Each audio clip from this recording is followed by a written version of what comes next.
All right, I'm gonna migrate to the back, and I guess we'll get everything started. Well, my phone just told me I have a mintCast podcast to do right now. Then hurry up and get ready for that. Yeah, I better.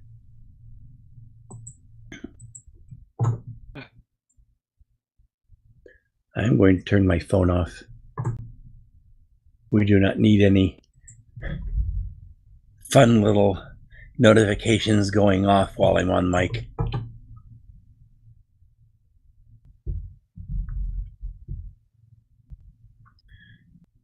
Alma Linux soothes the soul. Okay, I liked mine better, but that's all right.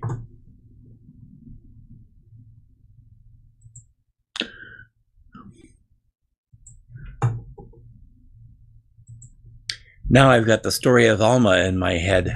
Old Tom Lehrer song. All right, I just ran a speed test here. I'm pulling down 120, so keep our fingers crossed. Get the toes, get the shoes and socks off, cross the toes, cross the fingers. What speed test I'm running do you slow use? today. I'm at 170. What am I on? What speed test do you 180, use, Mike? 190, 200. I use Okra, or whatever it's called, Okla speed test. Ookla, yeah. Ookla. I was told by somebody, it might have been somebody on this, that speed of me is probably better. Speed of me is good. But sometimes your service provider will, because that one is good because it's what, HTML5. So that's a good go-to, but sometimes it'll be given priority by your service provider because it is a speed test location. I switched to fast.com because it's provided by Netflix, and Netflix never gets prioritization from your provider. Okay, well, right now I'm running 96 down and 13 up. I'm getting 105 down and 10 up. Of course, as soon as I said something, my wired connection completely dropped off. Yeah, I noticed that. Yeah. I am going to run to the little boys' room and be right back. Okay. I'm getting 200 down and 21 up. So has everyone got Audacity ready to go? What's Audacity? Yep, I'm ready. Are you on Audacity 3, Mike? No, I'm still using the old one. Have you noticed any differences in the 3.0? I haven't yet. I've only played with it for about 10 or 15 minutes, but yeah, it looks all right. Well, it does on Endeavour. It doesn't in the Snap on my 19.3 box because it looks very Windows 98 on there. Is everybody still having issues with the mumble icons? Yeah, I am still. Yep, same here. Why? What about it? Well, if we look at mumble, we don't see anybody's icon lighting up when they're talking. Oh, right. Yours is when you talked just then. It was giving me the little symbol. It was going blue from green. We don't even get the symbol next to the name. Yeah, it's just blank. No more recording symbol either. I could see in the sidebar messages, Tony, that you started recording, but I can't see a little insignia next to your name like we usually do. I see a little page next to him. I assume that's the recording. What's supposed to be the recording symbol. I've got a little red dot in a red circle. You should have a red dot, but you don't in ours. What version of Mumble do you have? 1.3.4. Okay, that's what I have, so I don't know what the deal is. That might be a Mint. Are you on Mint 20.1? Yeah. Because I'm on 19.3 still on this box. Oh, actually, no, you know what? I'm on 19.3 on my box too, and I don't have the icons. All right. Ooh, that's strange. Yeah, that is weird. Okay, I'm going to restart Mumble real quick. I tested it. The mumble is weird here. So I'm on. I had never logged in Mumble on my recording box since the last time we talked, which was yesterday, I guess. The icons are broken back here too. Oh, I look like I'm the only one See, who's we got a still real have 5 mumble minutes. that's working. Man, oh I tried man, switching oh, man. themes and that didn't help either. No, nuh-uh. I mean, mine's stock. It's just stock theme, so I don't know why it would be weird. Something's up with this version of Bumble. Not Well, for Tony. He's running 1.3.4 just like the rest of us. Well, I was running 1.3.4 last time, and it was I- fine. I got Something happened. 1.3.4, yeah. It's probably like 1.3. Oh, Tony, when's the last time you rebooted? About an hour ago. Dang, well, that's not it. Well, I don't know, Tony. Because I wanted to check the SSD I've got in here, because I'm thinking about buying another 1 terabyte SSD. I just wanted to check what I had. I can get a Western Digital Blue for $115. 1 terabyte. What size? One Whoa. terabyte? Whoa, Yeah, the 1 drums. terabyte for Let's scale back on the $115. Sorry. I thought we were going into like a horror movie, like and we're No, we gonna were be doing sacrificed. African drums. No, I got it. We were watching Jumanji. There you see? Exactly. Shall we get over to starting Audacity Listen. Should we? and doing our silency bit? Is Mike still Oh, here? you wish you could silence Yep. us. For now. Yeah, well, it's the only time I do silence you. It's at the beginning of the show. Okay, let me pop out this chat. I don't pop it out. Pop it out. Pop it And out. for Rowan, that's a good soundbite. That. Yeah. All right. Actually, one last thing. I gotta go grab my phone, and then we can do our lineups. Okay.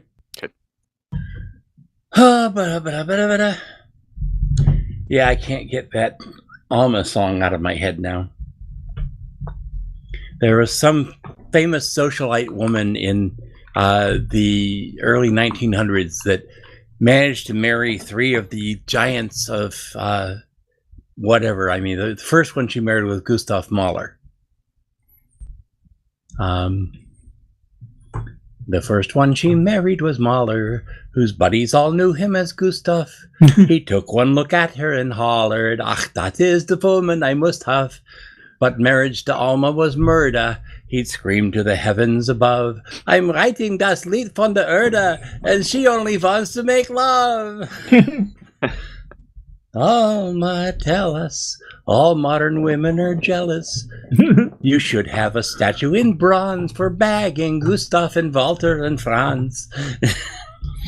Family friendly show. That's all right. We've got it on Mumble. We can post it elsewhere.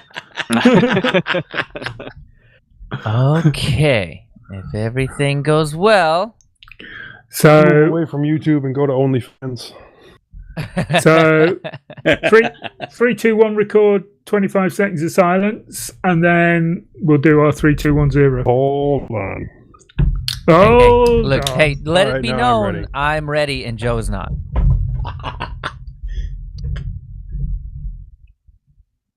He's had I guess 2 that needed to be minutes said for while you posterity. disappeared, Leo, to get it all ready. I And only he- disappeared Whoa, for what the heck? approximately 2 minutes. Yeah. Okay. Something was weird with my Audacity for a second there, but it looks No, good that's now. just you, Joe.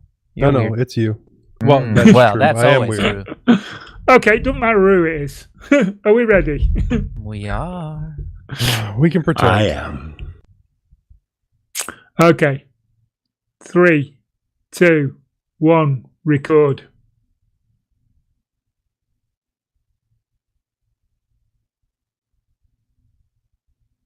Hold on, we gotta start. Mine's not recording for some reason. Oh, here we go. We can't No, ever make it. It'll never it's, work. It's not me making the delay this time. Okay. Okay, I just tested it out. It's Hold working fine, on. so we can start again when we're ready. Okay. I got clear this now. Okay. Ready Now when I'm you ready. are. Okay. 3, 2, 1, record.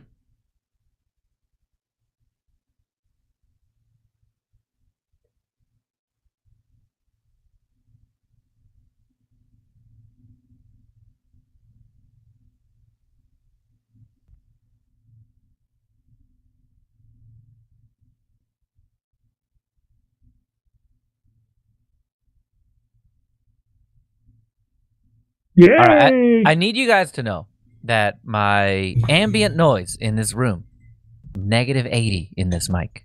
What? Negative can't. 80? Negative 80, 80.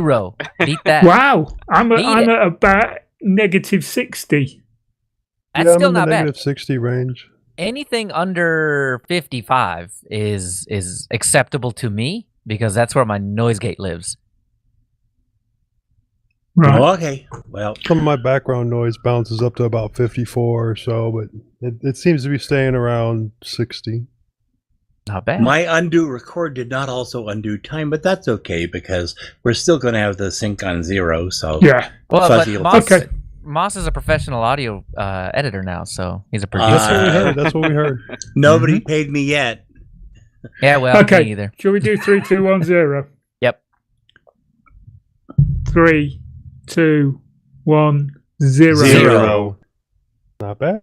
Yeah, There that were a was couple good. of you that I couldn't tell who was who because it was Yeah, perfect, spot on. No. Harmonizing. I seem to have about a 0.25 second lag on my end, but everyone else sounded spot on when they all came in. Does that have anything to do with Brexit? Checks. Yeah, probably. Yeah. If So you UK can't blame variant of anything else, Audacity. always blame Brexit. Exactly. Blame- Always blame Brexit's Boris. fault. It's Boris's fault. Yeah. Yeah. Mm-hmm. Or Okay. maybe it's Pretty Patel. She's innately evil. We can blame her for anything. All right. I think I'm good. Let me make one last pass. Ooh, speaking of a last pass. Ew. Yeah, I know. Not that kind of last pass. I gotta log into the streaming box so I can play the music because I forgot again. Woo! There's a nice Hey, one for Owen. we're doing well. It's only 20:02. Hey, see? We're It's good only today. 15:02. Don't have like one-click SSH set up No, because I'm lazy. because you don't know how to alias. Yeah, pretty much. Really, you don't know how to alias? Don't, No, I don't do know tell how me to that. alias. Don't tell me that. I do. You're making my eyeball twitch. You know what? I Actually, know in the how to wanderings, I'll talk alien. about an alias that I do. Come on, get going. All right. Here goes the intro music.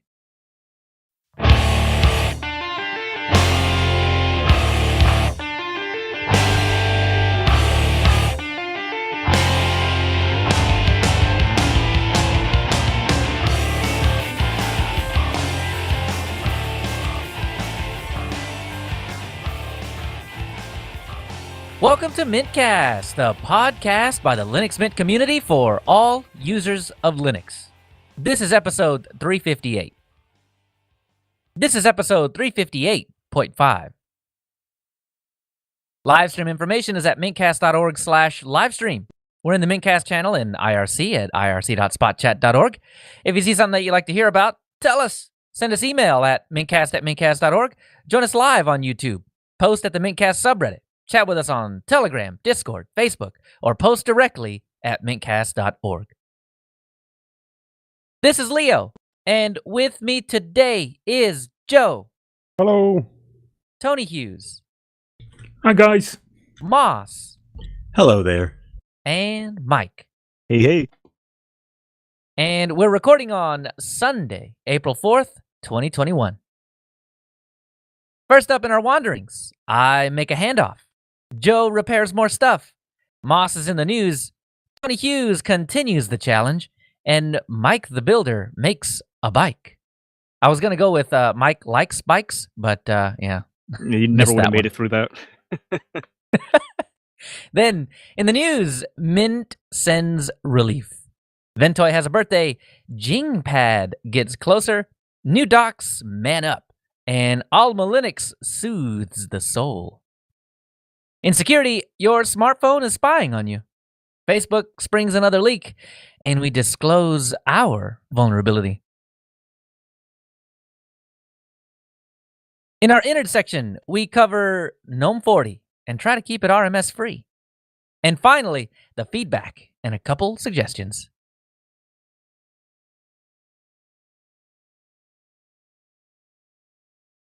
Well, this past fortnight, I've done a few things. One of those things was one less thing, and that's I dropped Full Circle Weekly News. I ran out of time. I couldn't do it. I was doing it at a service, I feel like, by issuing a weekly show every 2 weeks. kind of breaks the whole thing, the idea of a weekly show. Does this mean you're human? Like all of us. Yeah. Turns out Not bit off Leo, more than we I know could better. chew. Oh man, I think it was Full Circle Weekly News trying to make videos for Terminal Tricks. It was mintCast and Linux User Space, and nope, I ran out of time multiple times, over and over and over and over again. So I had to let it go. Yeah, I had to let it go because the show is only 5 minutes. It really never for me went further than 5 minutes, but it was way more than 5 minutes of production time that I had to put into it. The editing actually was pretty quick too. I think maybe I spent 20 minutes editing the thing. But gathering all the articles, pulling out the facts from those articles, and just scouring the internet for everything. Just it was so time consuming. I would say I'd probably put about 10 hours a week into that show by doing all that research, and man, honestly, I probably did more on that show time-wise than some of my other episodes of, I don't know, shows. No show in particular. You're making it too hard. You just let Eric do the work. Well, and I know that was a big part of it, but I think what I went into it thinking was, if I'm going to do this show, I'm going to do this show right, and I want to control every aspect of it. And that was really what it was.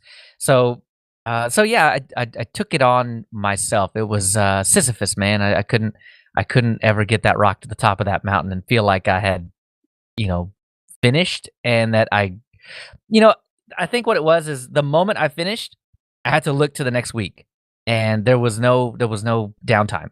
So there was always Full Circle Weekly News on my mind. But I let it go. But I didn't let it go too far. Where did it go? It went to Moss. Moss has now taken over Full Circle Weekly News. You'll be sorry. Now, the reason I approached Moss first, I didn't even ask anybody else. And if you were chomping at the bit thinking, hey, maybe Leo will ask me about this, I am sorry. but the moment from the very first episode of mintCast that we ever did together, that moment, Moss had one of the best, reading voices, news voices that I could ever hope for. So yeah, you were just at the top of my list, Moss. It was a short list, and you were the only one on it. Well, I thought about using my old radio voice, but I think that'd get a little hokey after a while. There's a clear delineation of me. Just one episode. Do it for one episode. I think that's a good idea. But there's like a clear delineation of my voice on this show and on Full Circle Weekly News. So, I don't know how hokey it is. Nobody complained to me about it, though at least maybe that feedback just never made it to me. I don't know. Breaking news. Leo is dropping Full Circle Weekly News, but it's not going far. Hey, is that in the article? Is that in the new episode? No, that's on your script right there. Oh, I never said bye. So I'll probably just do that in Telegram or something. Anyway, I hate breaking news. You can't pick up the pieces and get them back together. I know. But speaking of dropping another show, it's not dropped or forgotten, but it's wrapped up. Linux User Space Season 1 is wrapped up. So technically, the only running show that I'm on is this one. Huh. So how long of a season break are you having? We're doing 2 to 3 months. We haven't decided on an exact return date yet, but and are you having a curry? Now this is the thing. I feel like we have to now. It's if any show that has a season seems like not any show, but the Ubuntu podcast, they do that. Yeah. And I'm probably gonna steal that idea. I'm gonna force Dan into it. We're gonna have a curry. Maybe we won't have a curry. Maybe we'll have to do something else. Our stick will be different. We'll have a hot dog. Well, you can't shed too many more hosts. Oh, Menudo's good. Yeah, that's another thing. I don't know what we're going to do about that. We'll have to figure that out over the break. It was Rocco's idea, wasn't it? It was Joe's idea. It was Joe's And idea. He roped Rocco into it, and Rocco said okay. And then they roped Dan into it, and then the last edition was me. So yeah, I don't know. I don't know. I don't know what we're gonna do.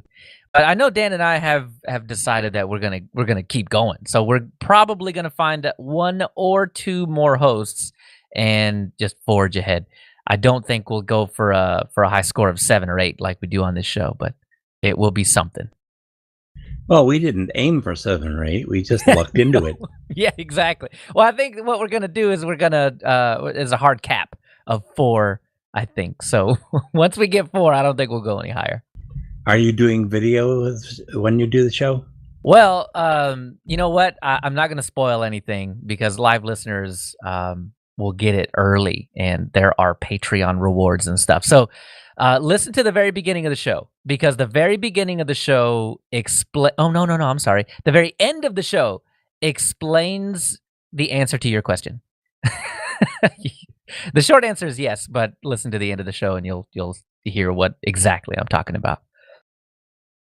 And there's an ad-free copy if you sponsor the show. And that's true. There's an ad-free copy if you don't sponsor the show, but we'll also give you an ad-free copy if you do sponsor the show.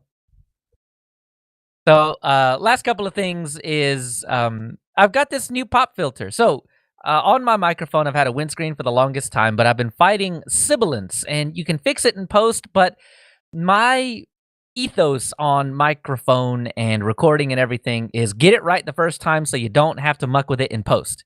That's my answer to everything. So, never deal with it in post. So, that windscreen was letting a lot of sibilance in, which is that S sound. My mouth just likes to really make that sharp. So the microphone picks it up that way. So I'm trying to find ways to combat that. I have removed the windscreen for this episode, and that's just the little foam junk you put on top of the microphone, like if you're walking around on a stage. Yeah, that little foam squishy thing. I've replaced that with a pop filter, which is that little circle that goes in front. It's got both foam inside and metal on the outside. So if I get real spitty or something, it'll catch that, which is really nice. And the foam being further away from the mic, hopefully will cut down on some of that sibilance in the recording on the back end. So, Owen, I know you're listening to this. Tell me how it is. Yeah, Leo. Yeah.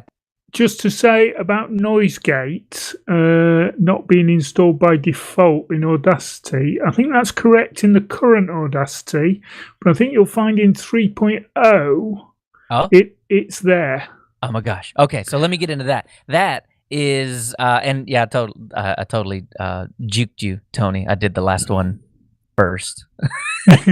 Anyway, that's my last bit. I've been over the past few months as I've been editing Linux User Space. I have revised some of my audio editing workflow, and one of those things is the most amazing thing. I cannot tell you how amazing the late Chris from, I believe it was like the Audacity podcast. It was a podcast about audio editing, and they had their episodes are timeless. It doesn't matter how long you wait to listen to that episode.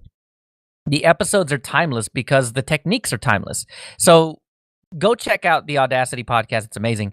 And one of the people that was behind that was Chris, who has passed away, but he left us one of the most amazing gifts of all time. And that is his plugin called Compress Dynamics. And this is a plugin that will replace Audacity's own compression, and they're not even in the same league. Audacity's compression is fine. You can tweak some knobs and make it work, and the compression will be good at the end of it all. But nothing tops this compressed dynamics. It's fantastic. I've got some settings that I can share with everybody, but basically you select all your audio, you click compressed dynamics, you click OK, you're done. You do not have to edit levels at that point. It's so amazing. That's why those screenshots you sent me were totally different to Audacity 2.4. Yeah. I was wondering what's going on. Yep. This plugin is amazing. I'll get a link in the show notes before we post it for if y'all want to take a look at it, but it's just absolutely amazing. It has chopped off I would say 30 minutes to an hour at the beginning of every edit. It is that good. I don't have to go in and do amplify. I don't have to go in and do limiter and then, just try and get the things leveled before I do. I just throw compressed dynamics on it and it's done.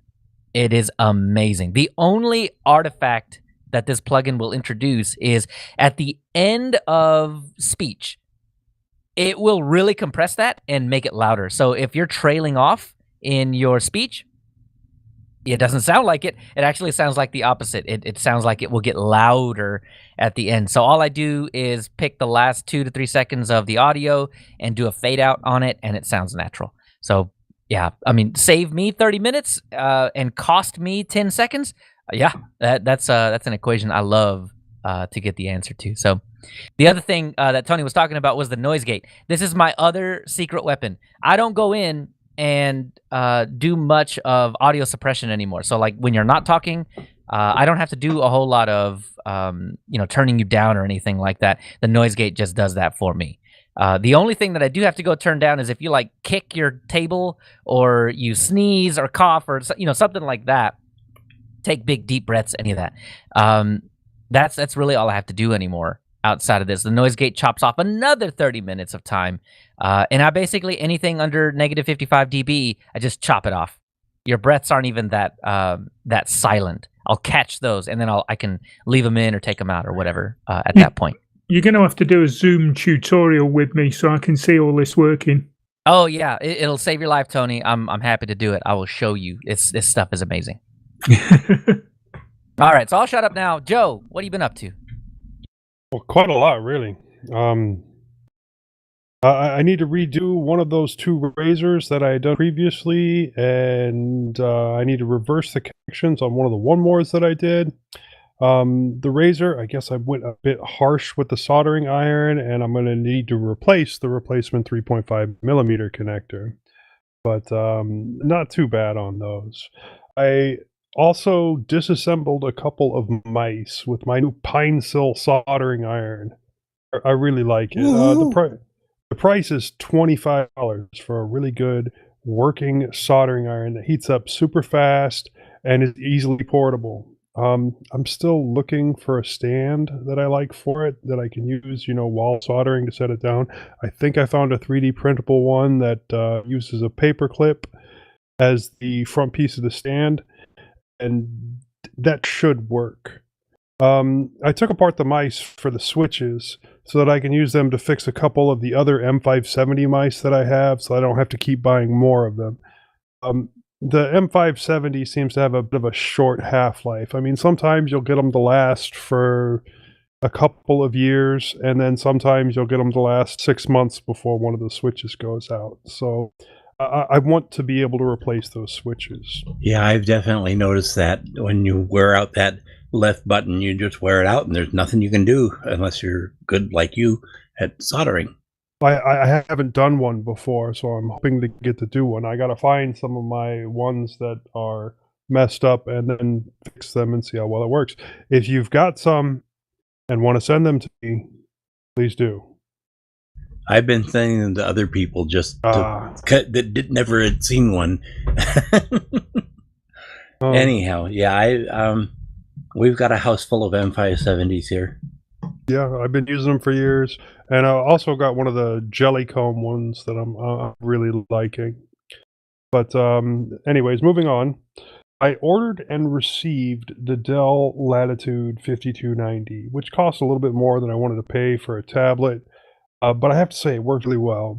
I also discovered that there may actually be a good reason to switch to the i7 instead of the i5 version, even with the minimal performance gains, as the i7 version has actual Thunderbolt ports instead of just the USB 3.1, USB-C. But I am very happy with the tablet as it is. The first thing I did with it was install Endeavor, and then added GNOME because I wanted to give that more of a try. You're still running Arch? Yes, I run Arch. Just needed you to say it. Yeah, that didn't last real long though. I had the same issues with Steam, but I found out what that problem was, and my extreme dislike for GNOME out of the box. I switched from there to Mint, and things started working. Other than the rotation, which had the issue where it would rotate the screen but not the touch, but that was really easily fixed by installing Screen Rotate in the exact same way as I had installed it in Arch. So, but with Mint, Steam just plain worked. I didn't have any problem with Torchlight 2, and Borderlands 2 worked just fine. I would have installed Borderlands 3, but that's a 112 gigabyte game, and the hard drive on the tablet is only 256 gig, which wouldn't have left a whole lot to work with. Borderlands 2 was installed using Proton so that I could actually use all of the DLC, and it wasn't the smoothest thing in the world. I had to dial back the settings a little bit, but it worked well enough and was playable.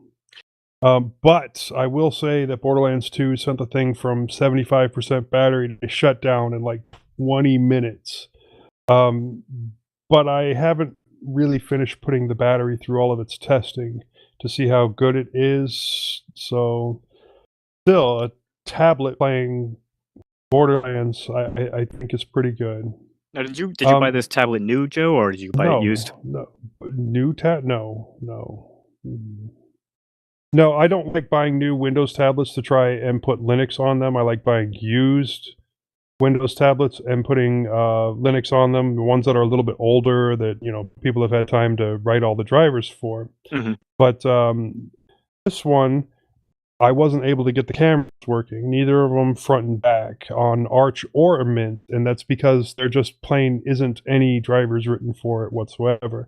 But that'll probably come in time, probably. Now, another nice thing about this tablet is it has a WWAN port or WWAN slot in the back.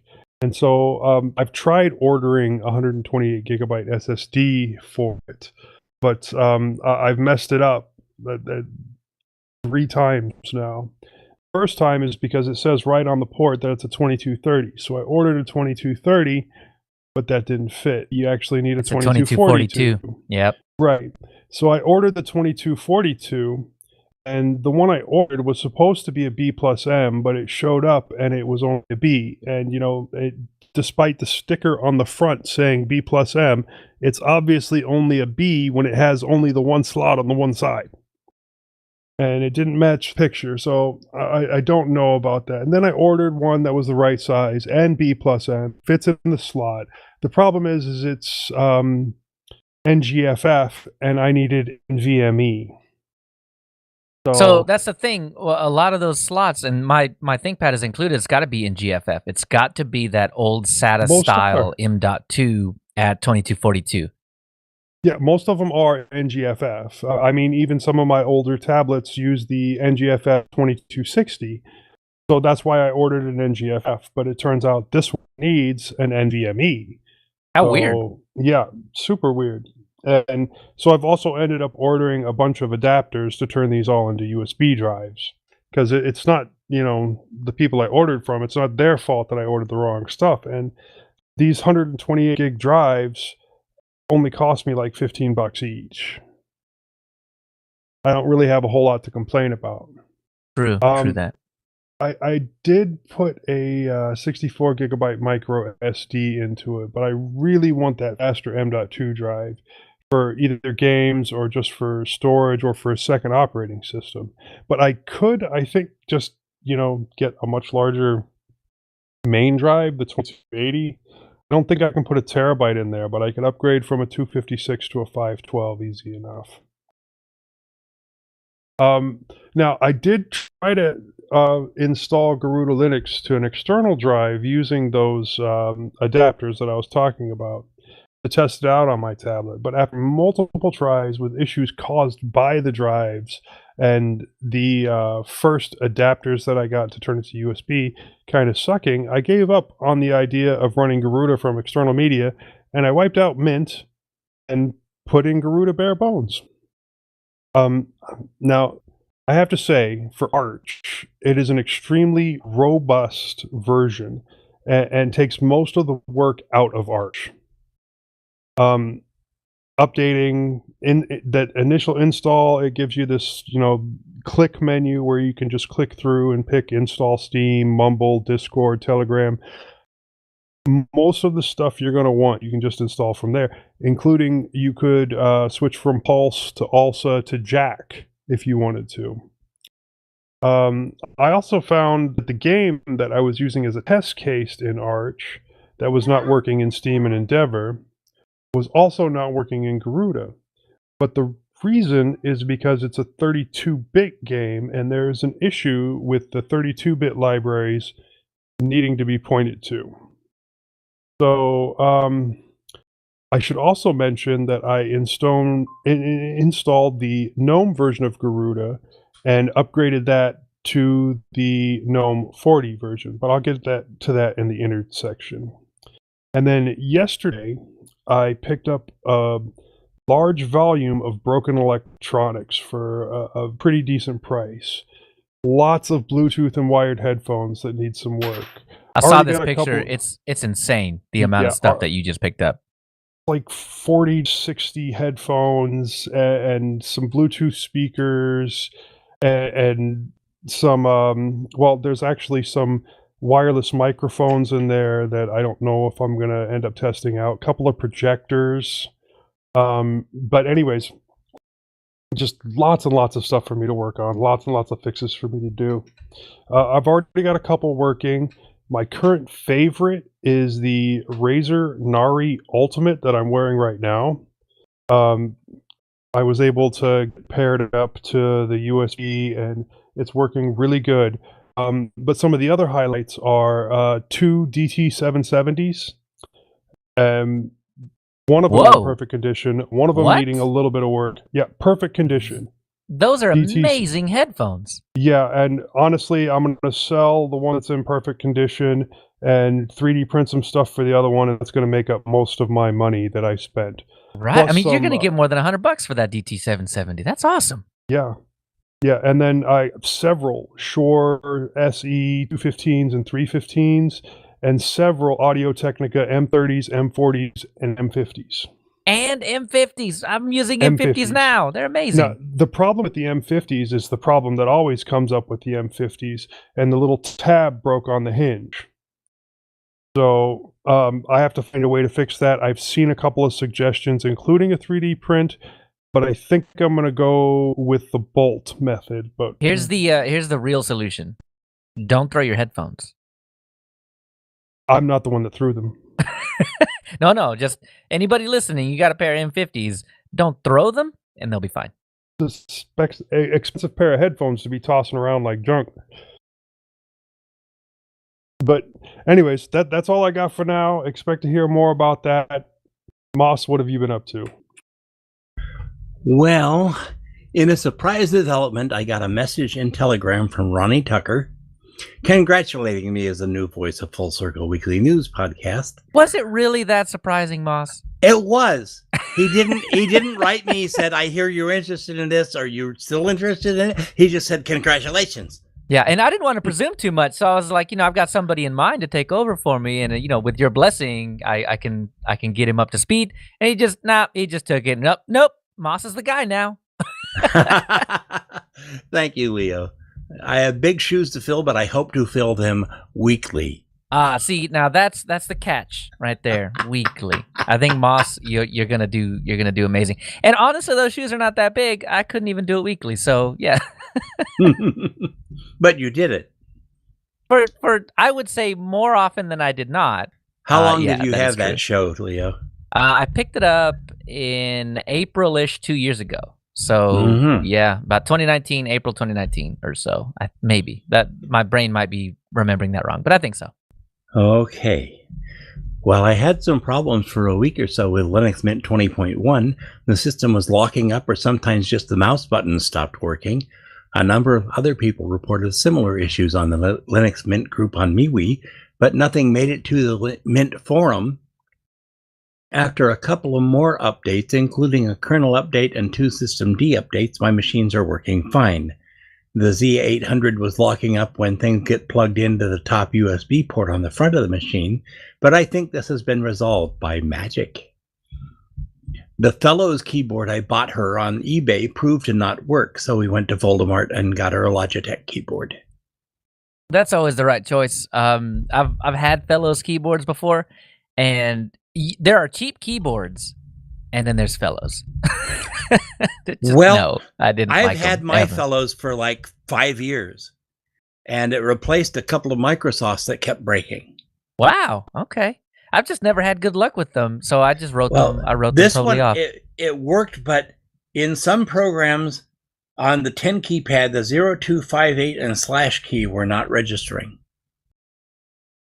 And then in other programs, those keys would work, and then the arrow keys wouldn't work.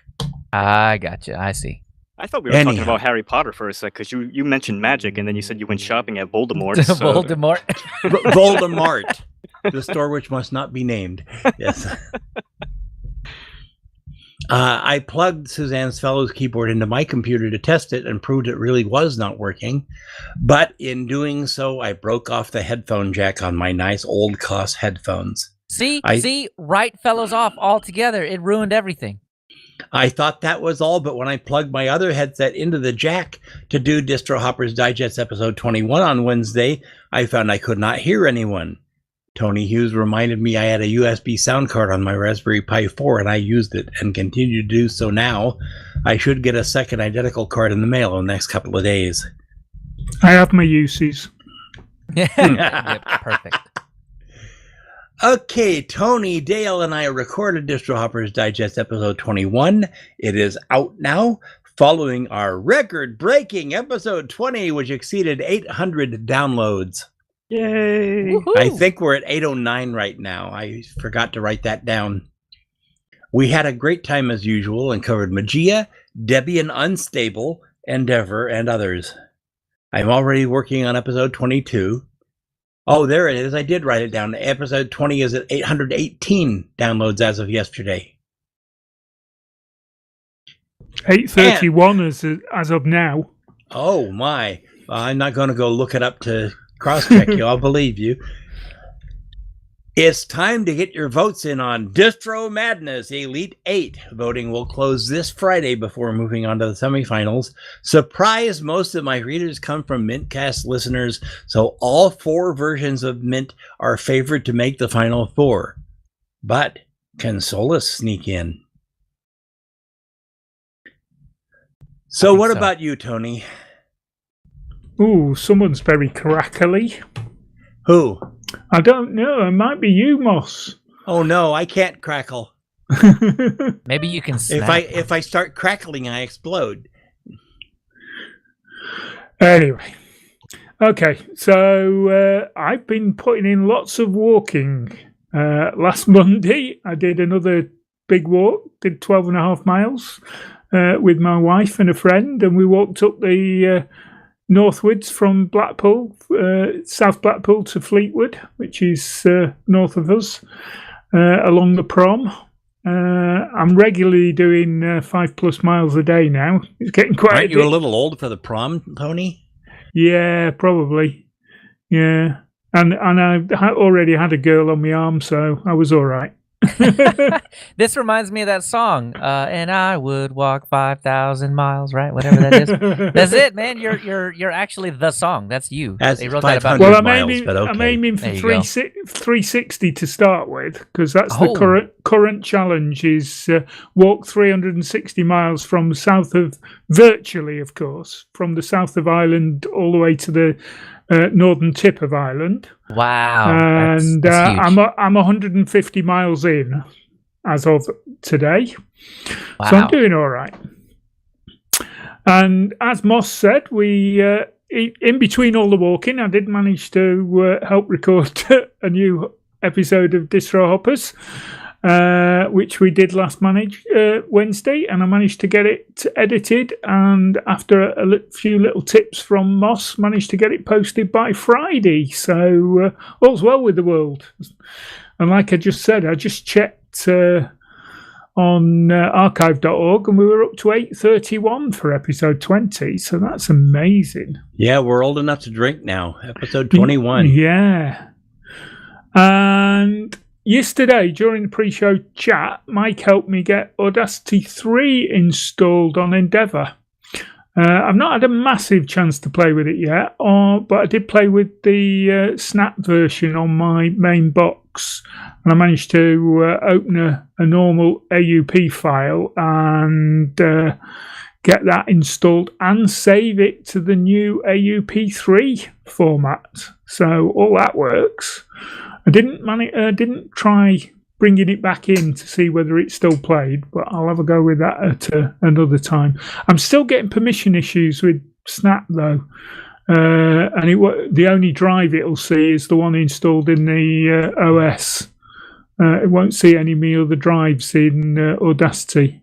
Oh, I think you've got to do like a connect mount something or another, and it'll only be able to see things mounted in media outside of your home folder. Yeah, so I'm just hoping that we get 3 in fairly quickly in Mint, and then I can, or I could try it in App Image when that arrives, but that'll probably have the same issues as Snaps and Flatpaks, I would imagine. Or I wonder I'm sorry, I was just going to say, I wonder if you're using the Flatpak app, Tony. If you use Flat Seal, you could grant it more permissions and more access through that, I believe, right?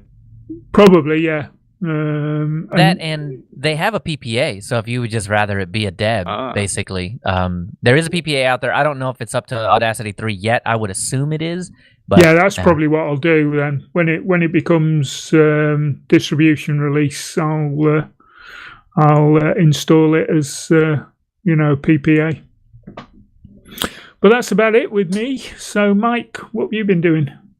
Not a whole lot. Not too much going on the last 2 weeks. Trying to stay online. Yeah, well, that's always a constant concern for me. Every time we record, I don't know what is up with this internet, but oh well.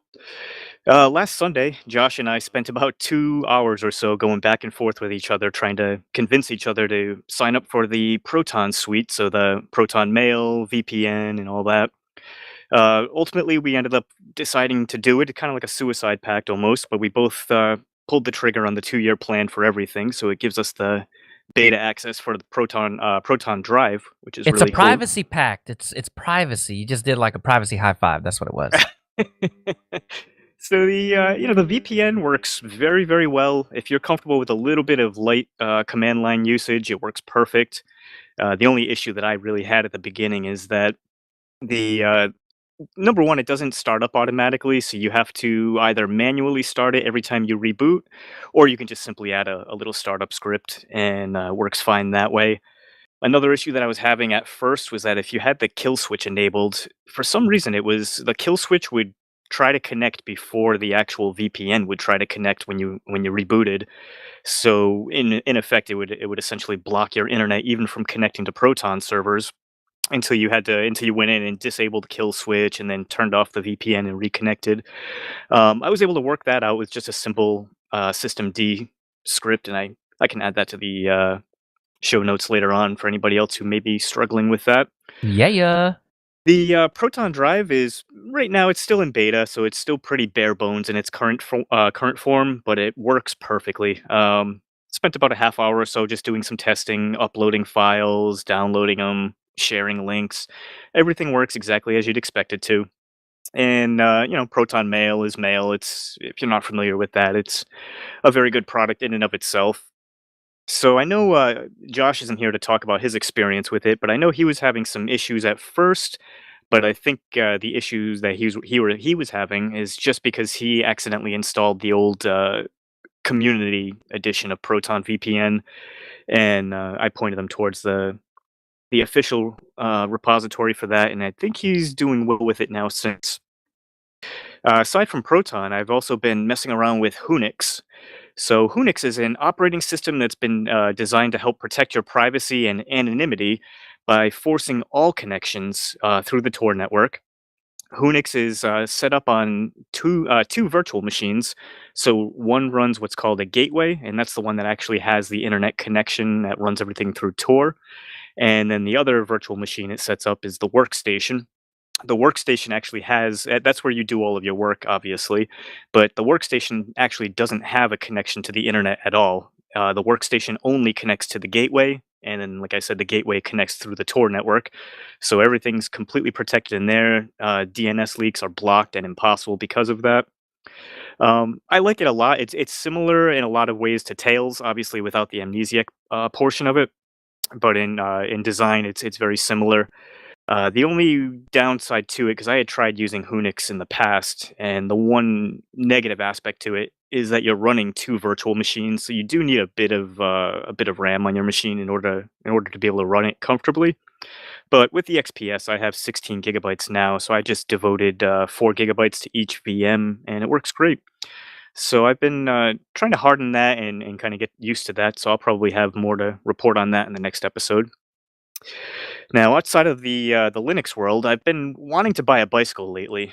It's actually been for about the last 2 or 3 weeks. We were on a meeting, and Joe mentioned he was going for a bike ride, and for some reason, it put the idea into my head. So I started researching bicycles, and Oh, sure. Blame Joe. I was completely blown away by the price of bicycles now. I mean, granted, I haven't bought a bicycle probably in about 20 to 25 years, but I swear the last time I bought one, it was like $120 brand new. I walked into Walmart and maybe plunked down, like I said, about $120. These days, though, bicycles go for about the price of a used car. I was looking online, I was seeing prices $1,200 to $1,500. Even Amazon had bikes that were $2,200, $2,400, and I really didn't want to spend that much because I don't know how long I'll stick with it or how often I'll use it. What I'm wanting is a city cruiser, so I want something with a little bit of storage on it. I can kind of run errands and whatnot. But I definitely don't. I don't want to spend over $1,000, especially in New England. We only really get about 3 to 4 months of good biking weather anyway. So I ended up finding a company online that sells partially built bikes that they ship out to you for a much, much lower price, a fraction of the price.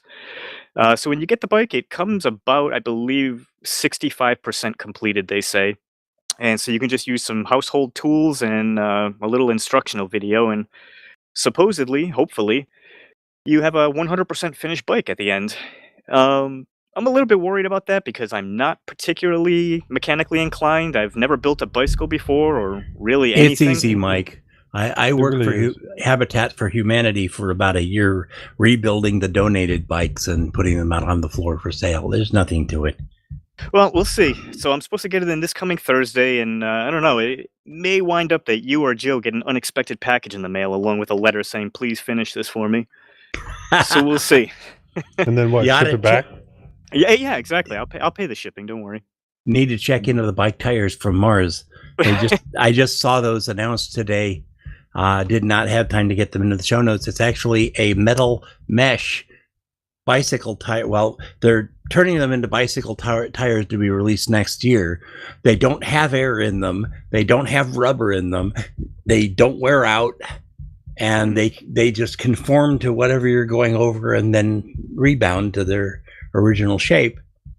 Wow. And, I'd be interested in hearing something more about that from somebody who's they're used using it. these tires on the Mars rovers now, but they're saying they'll have bike tires out by 2022. Oh, I wow. imagine they won't be cheap. Probably not, but you'll never have to replace them either. Yeah, that's true. You can never get a flat. Although I mean, I wonder. You said they kind of conform to the ground, but I wonder if you hit something hard enough, if it'll permanently bend the metal mesh inside. Or don't believe so. If they're tough enough to use on Mars, strong enough for Mars, but made for Earth.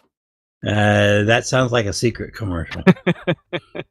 But yeah, that's about all I've been up to the last fortnight.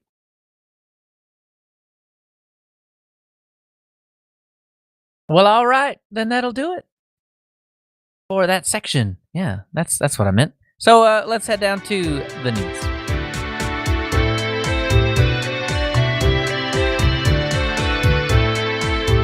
In the news, I think we're going to spend an inordinate amount of time on, the podcast namesake, right? Mint news. So we had a new article written by our very own Clem, and he talks about a couple of different issues. So we'll talk about those, but the real beef is in the comments. So we'll get to that as well, and I think that's where we'll spend most of our time. Where's the beef, Leo? The beef is in the comments. It's in the comments, Moss. We'll find it together. Where's So the so the first thing that Clem brings up in this particular month is user merge. So they announced user merge maybe 2 months ago and encouraged you to do it during the upgrade to 20.1. And this is, as a reminder, this is basically there are binaries that live in user bin and bin. And, the same for sbin, so sbin and user sbin, and there are a few others. And the idea is to have everything in one spot, which is in USR. So USR bin is where everything goes. And if it's not there, it's linked to there instead of actually living in all these different places. And this simplifies things. But I'm all for that. I'm always lost trying to find out where I store something or where to put something. Like if you get a tar file, where the heck do you put the executable? Well, you could put it here, or here. I go, give me one, Yeah. And so Clem notes that there were some problems. There were some people that had brought up some bugs, and basically some software did not work with non-merged systems. So, so merged systems weren't compatible with non-merged systems. So if you built your software on a non-merged system, and then you try to run it on a merged system, there could be issues, and there were, and those are getting patched up. If they're not already done yet, it might be a good idea to go take a look and see if there's a bug report for your particular piece of software, and at least you'll get some discussion on what's going on. But I've not run into any issues. Did y'all do user merge during the upgrade to 20.1? I did, yeah. Yeah, and have you run into anything? No, not a single problem at all. Even actually doing it, I thought it was going to be a lot worse than it actually turned out to be. It was very simple. Took 3.5 seconds and a reboot. That was about it. Yeah, I don't even remember, but I probably did. Yeah, if you've installed 20.1 just from the ISO, then you're already user merged. So you're in that boat as well. And so if you've seen problems, then yeah, that might be something to take a look into. But yeah, for me, I didn't see anything. So, the other one, the big one, the thing that everybody was so scared about, Linux. It's Windows. It's going to turn into a Microsoft operating system and force us to install updates. Please stop. Please stop looking that far into these things. Clem is not Bill Gates or Satya Nadella, or who's the guy in the middle? He's always sweating. What's that guy's? Steve Ballmer. He's not any of those guys. This is not going to be what you think it's going to be, and no one's going to force anybody to do anything. He will give you the option. There will be a new enable automatic updates button on the update notifier. So you can turn it that way, but there was never any doubt in my mind. Go back 2 episodes, listen, you'll see what I'm talking about. That he was going to force you to update. There was no way. He complained about it, said you should. But no, really? No, that's not going to happen. And here's a nice quote directly from Clem. Oh, yes. Purportedly to all the chicken littles who were running around the last couple weeks talking about how the sky was falling in Linux world. Clem says specifically, we designed a notification system which acts as a gentle and welcome reminder and took great care not to turn it into an annoyance. Yeah. So some of the, so about that, he actually has it.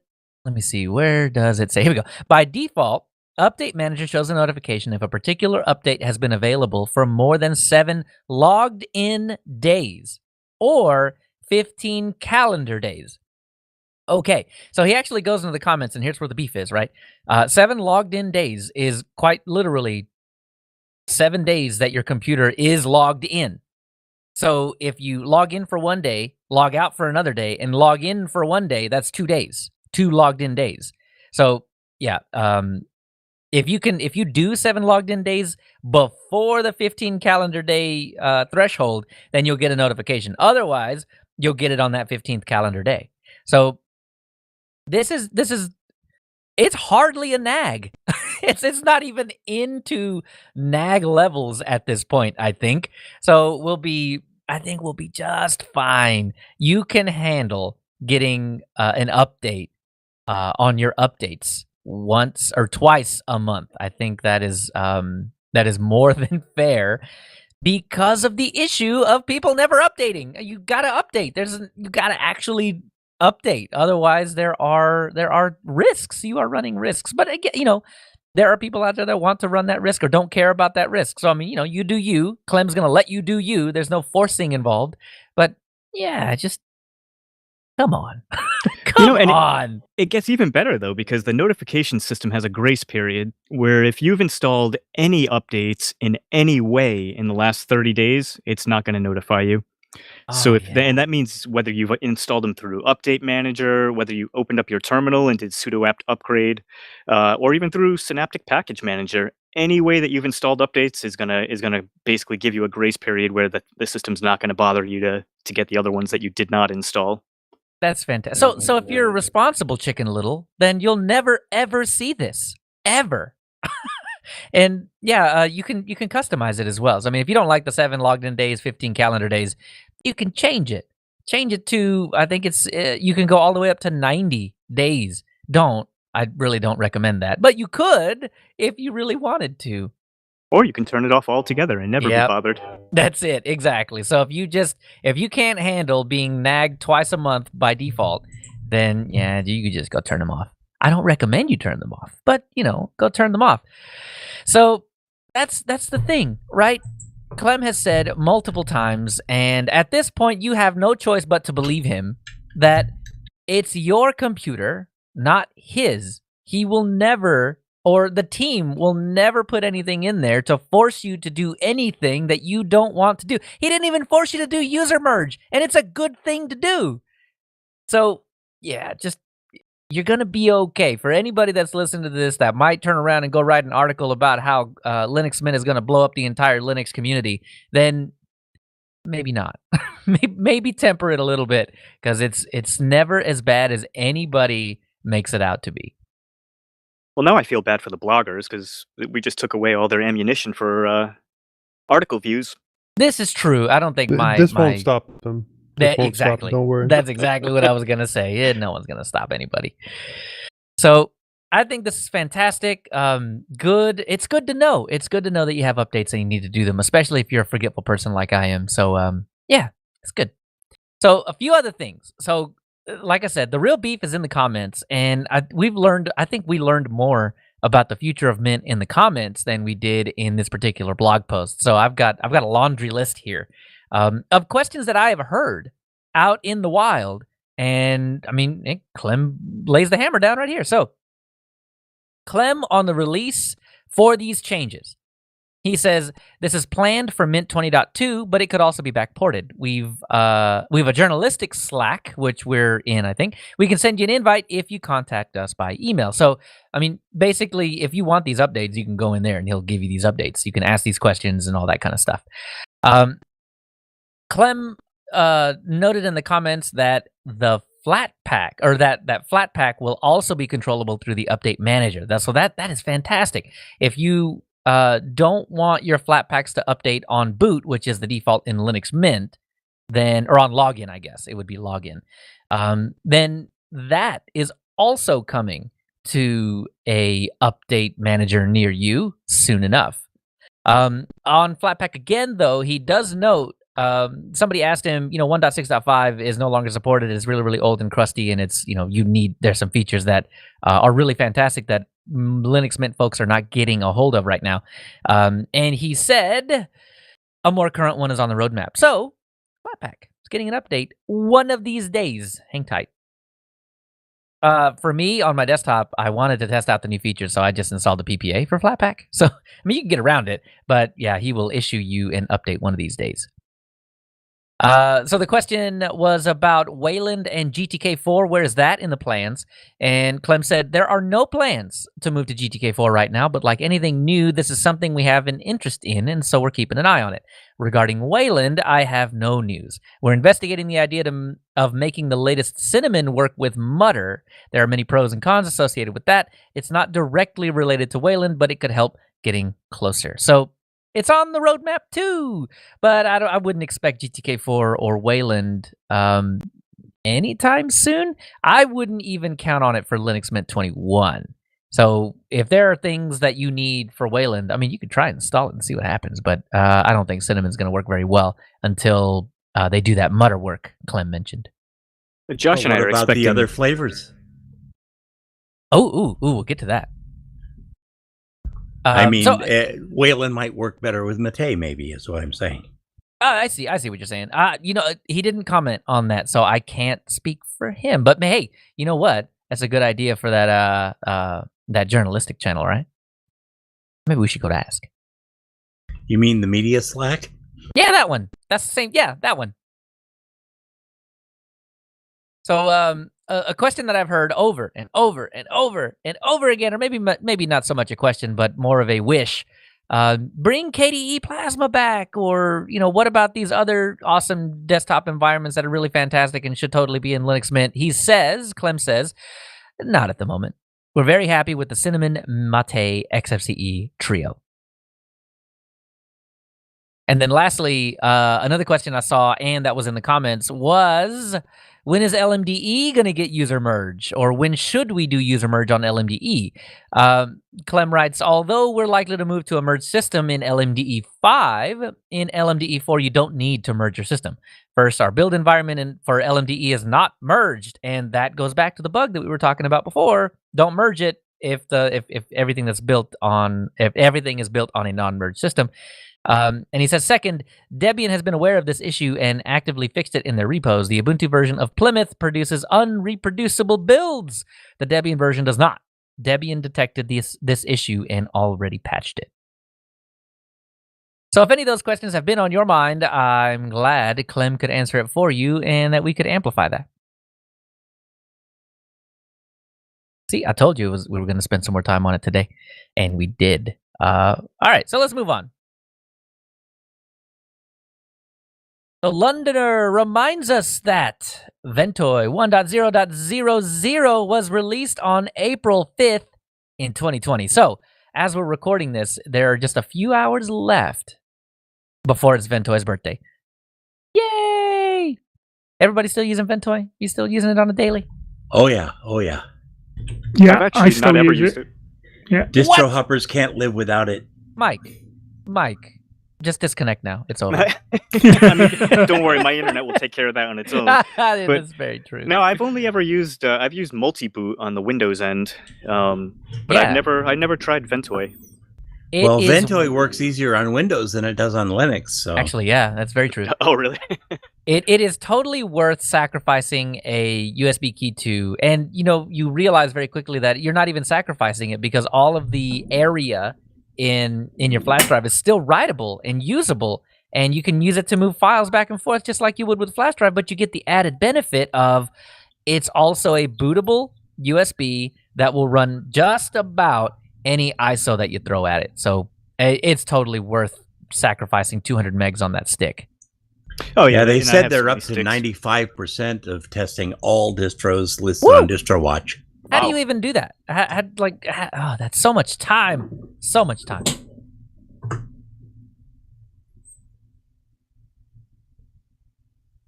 Jing?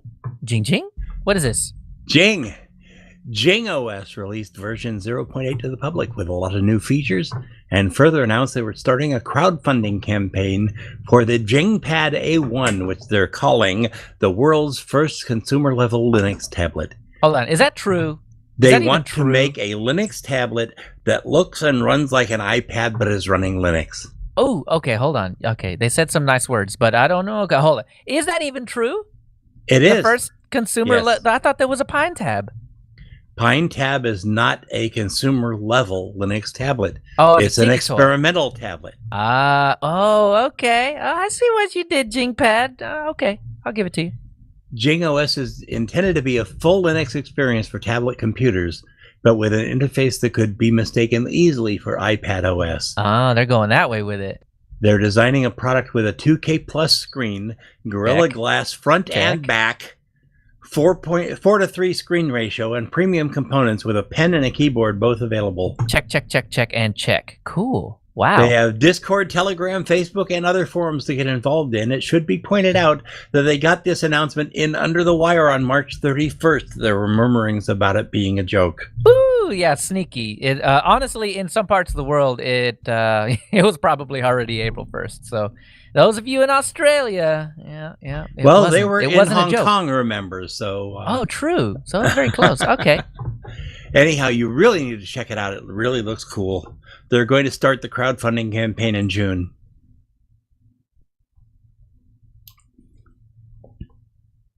Very cool. I'd like to check that out.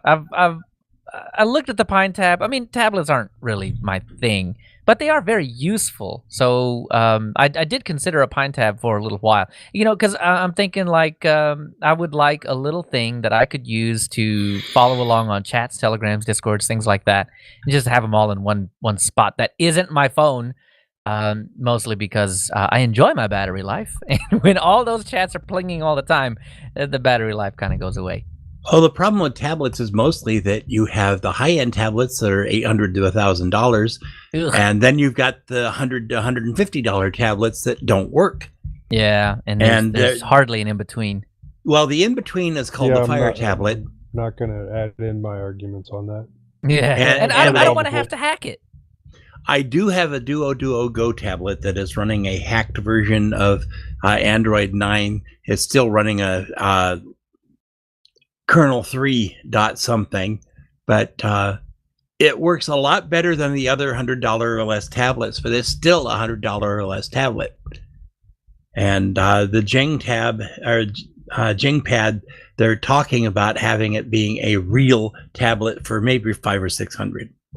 Oh, okay, that's pretty cool. So it's going to fill that middle spot. Okay, I'll keep an eye on it.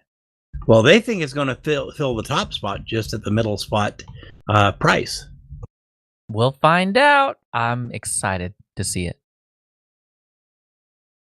So let's man up. That's it. Man pages 5.11. Mike, are you a big man lover? Is that what the I try to use it whenever possible. I try to make that my first stop. So this is it's a quick one, but it's a big one. Man Pages 5.11 has been released. It's one of the largest Man Pages updates in 20 years. So this update features over 50,000 line changes and over 480 commits by 40 different contributors. 950 pages have been changed. So that's more than 90% of all Man Pages that have been changed in this. All spelling corrections.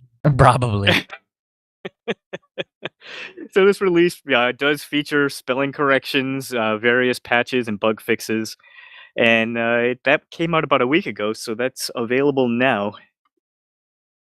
Wow, that's insane. So that's really cool, though. So it's going to contain like updated information and hopefully rewordings of some of the things. Some of that stuff was arcane, man.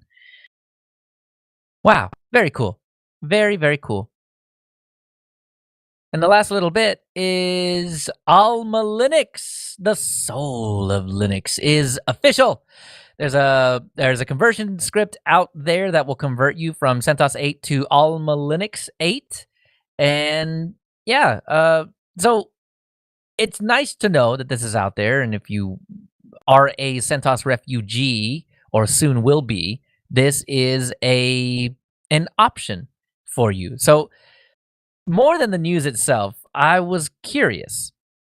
Who do you think's going to win? Because there are 4 alternatives out there right now. I think by and large, people that are on Oracle are going to stay on Oracle Linux, and people that are not on Oracle Linux by now probably will never go to Oracle Linux. So that's, Oracle's one, but not a favorite. And then you have, what was the other one? Now I'm just drawing a blank. I had it, and I didn't write it down. So we've got Rocky Linux, right, which is huge on community, headed by one of the original founders of CentOS, though he wasn't part of the team during the switch, I think. He wasn't on the Red Hat team. He was back when they were still developing it on Slackware. Right. Then you have Alma Linux. what was the fourth one? It'll come to me later. But and then you have Alma Linux, who is backed by not necessarily the community. Not saying that they don't have community, but when they came out, they were more concerned with just having an analog to CentOS for people that have been displaced to get on. And I think the community was secondary. So my question, I think, because it really only pertains to Rocky and Alma, is do you think the first to market will win, who is Alma, or do you think having a sense of community that Rocky is trying to put together is going to be the one to win, I guess, the majority of refugees? At first, it'll be whoever comes out first, but long term, it's going to be whoever has the best support. Oh, you think so? The best updates, the best stability. Yeah, Rocky you is don't- saying they're going to be bug for bug compatible. I think Right. you can do better than that. Yeah. So I mean, I don't. Okay. So Joe, you've introduced a third option. So it's not the first to market, and it has nothing to do with the community. It has Well- everything to do with how fast those updates come down to you. Well, stable updates. Well, I mean, I think that's the thing, right? Like CentOS, it was a bit slower, but I mean, it was Red Hat underneath the hood. Once you started tinkering around, it was the same thing as Red Hat without the Right. logos. Well, once So, Red Hat starts, putting out things that aren't included in these alternate CentOSes, the person that starts adding them in most quickly and stably, that will probably be the distro that sticks around the longest, or So it's the most users. you might be leaning toward Alma then, because they are who is it? Cloud Linux, I think, is the name of the company, and they are looking to put in some of those commercial analogs. But I don't know that that's on the roadmap for Rocky. I think Rocky is just going to be what CentOS was, which is all the it was basically Red Hat without the Red Hat bits. Yeah. Interesting. Anybody else got a thought on that? Honestly, when Josh and I were talking about it, my first instinct, and I think I'm gonna stick with that instinct, is the first to market's gonna win. And you see this all of the time, where it doesn't matter if you're the better one. All that matters is that you were able to get into the hands of the people that wanted you first.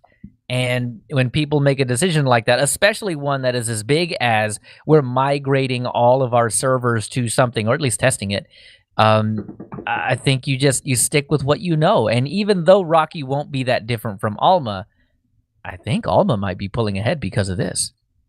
Well, yeah, but they also have to not drop the ball.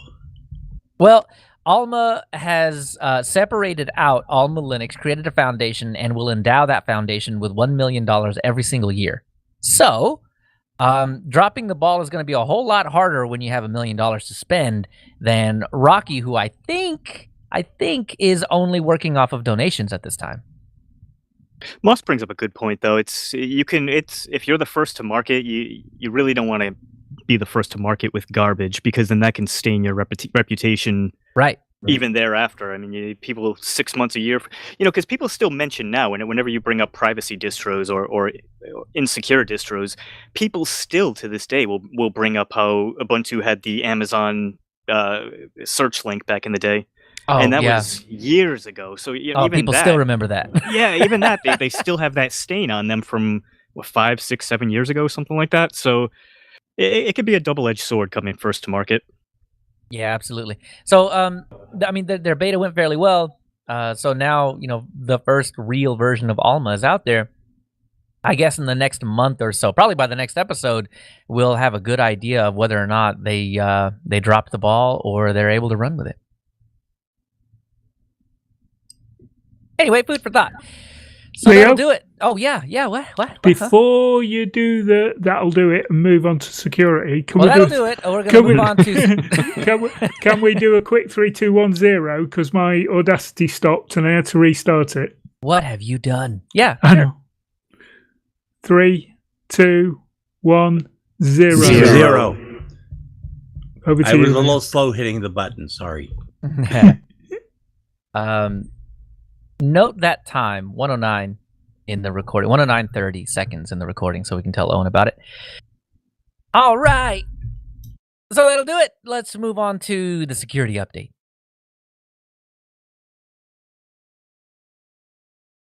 And I forgot to play the music. But you know what? You know what? It's fine because I know in your minds you heard it.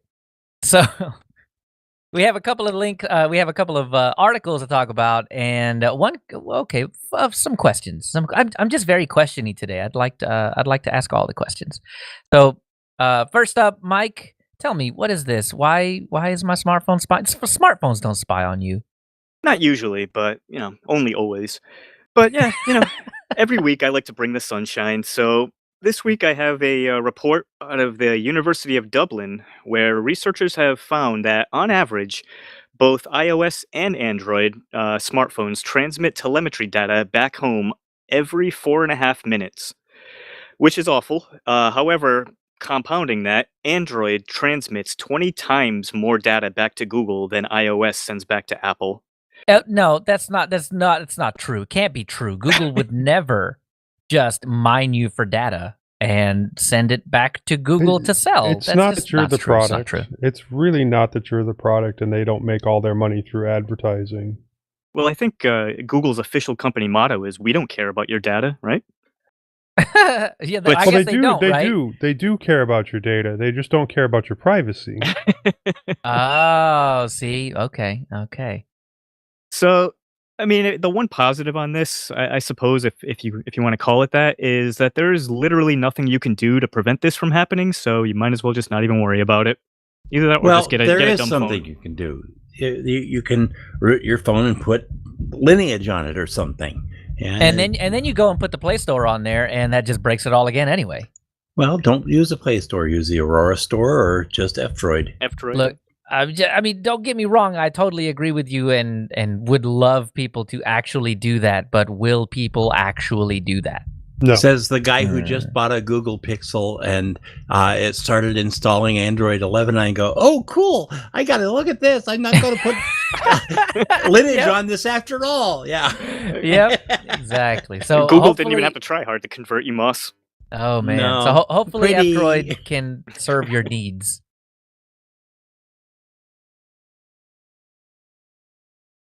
I don't know how I feel about that.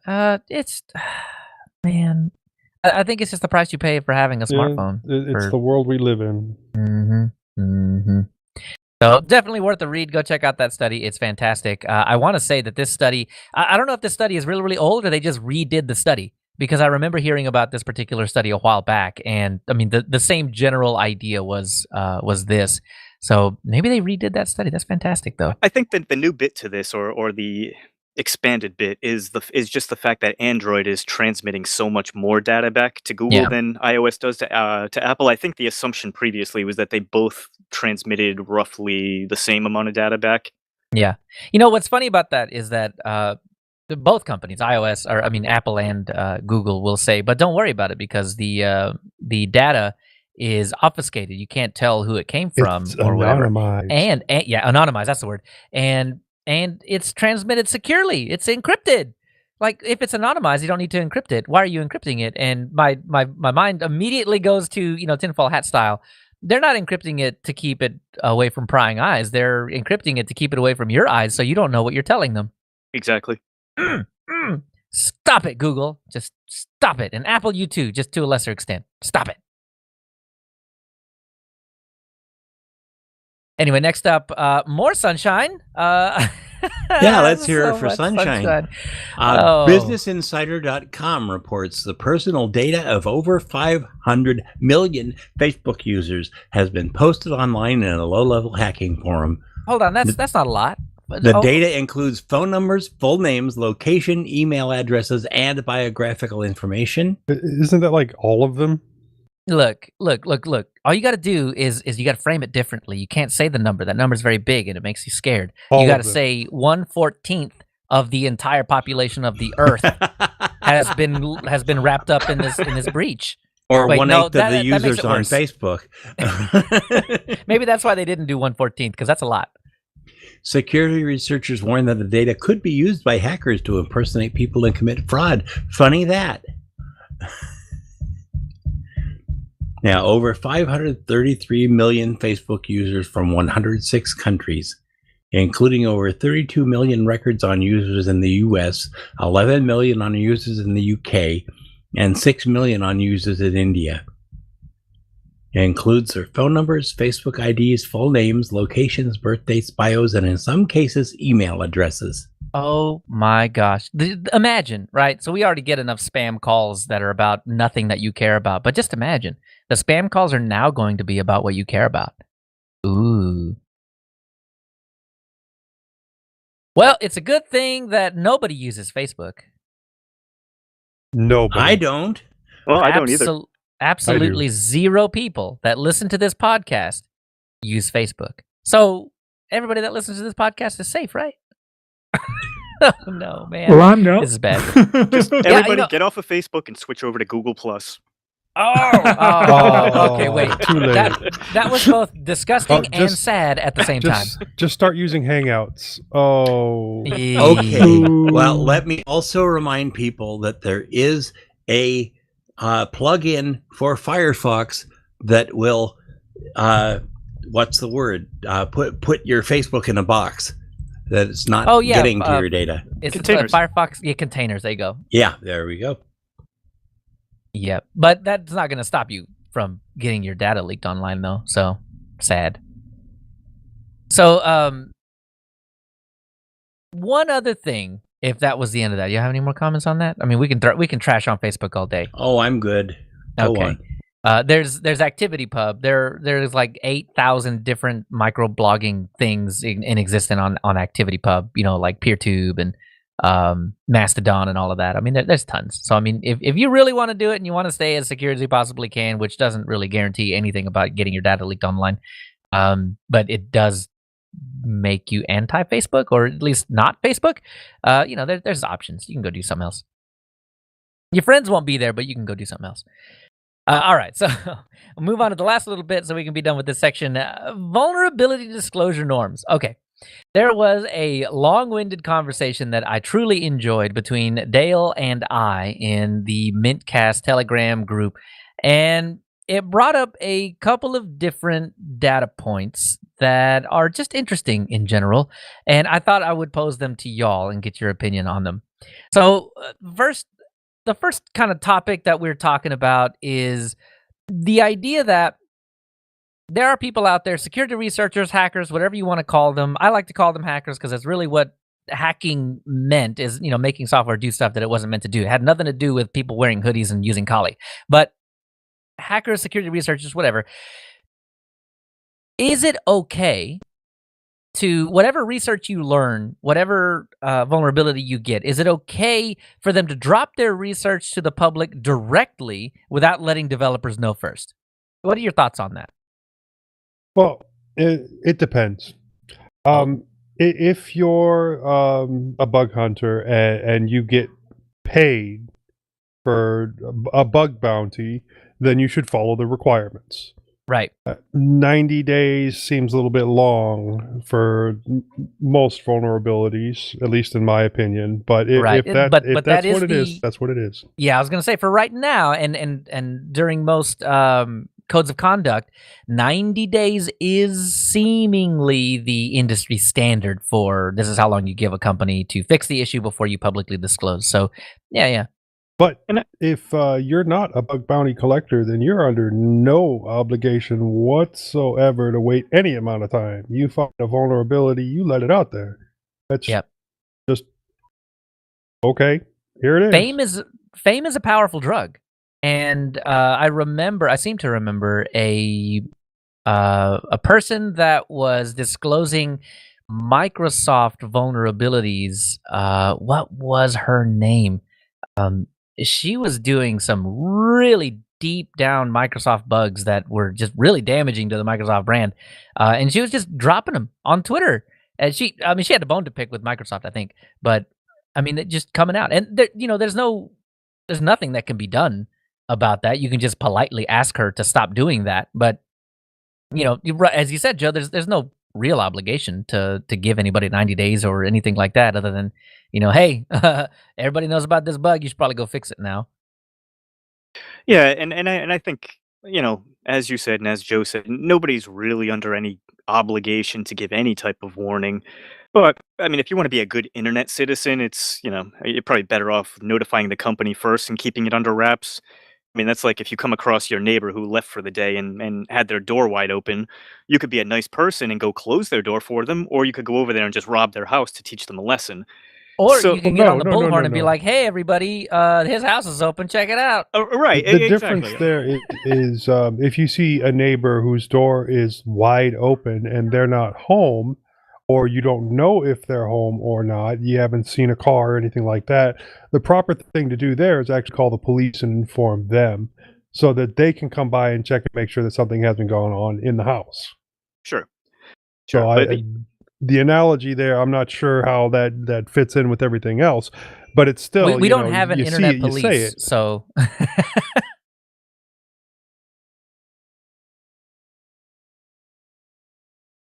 All right, so I think.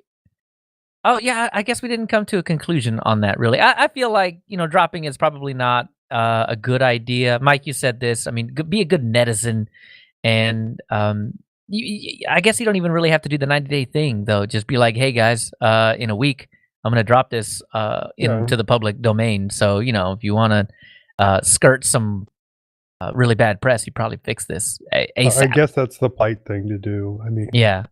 But I mean, again, you're right, Joe. I mean, there's no obligation, there's no rule, and there's no law against dropping that kind of thing. Not yet, anyway. But yeah, you damage a company bad enough, they'll lobby, and there'll be a law. if I find a bug or something with Windows or Google or anybody else, the first thing I'm going to do is go look and see if they have a bug bounty program. Right. Yeah, exactly. Exactly.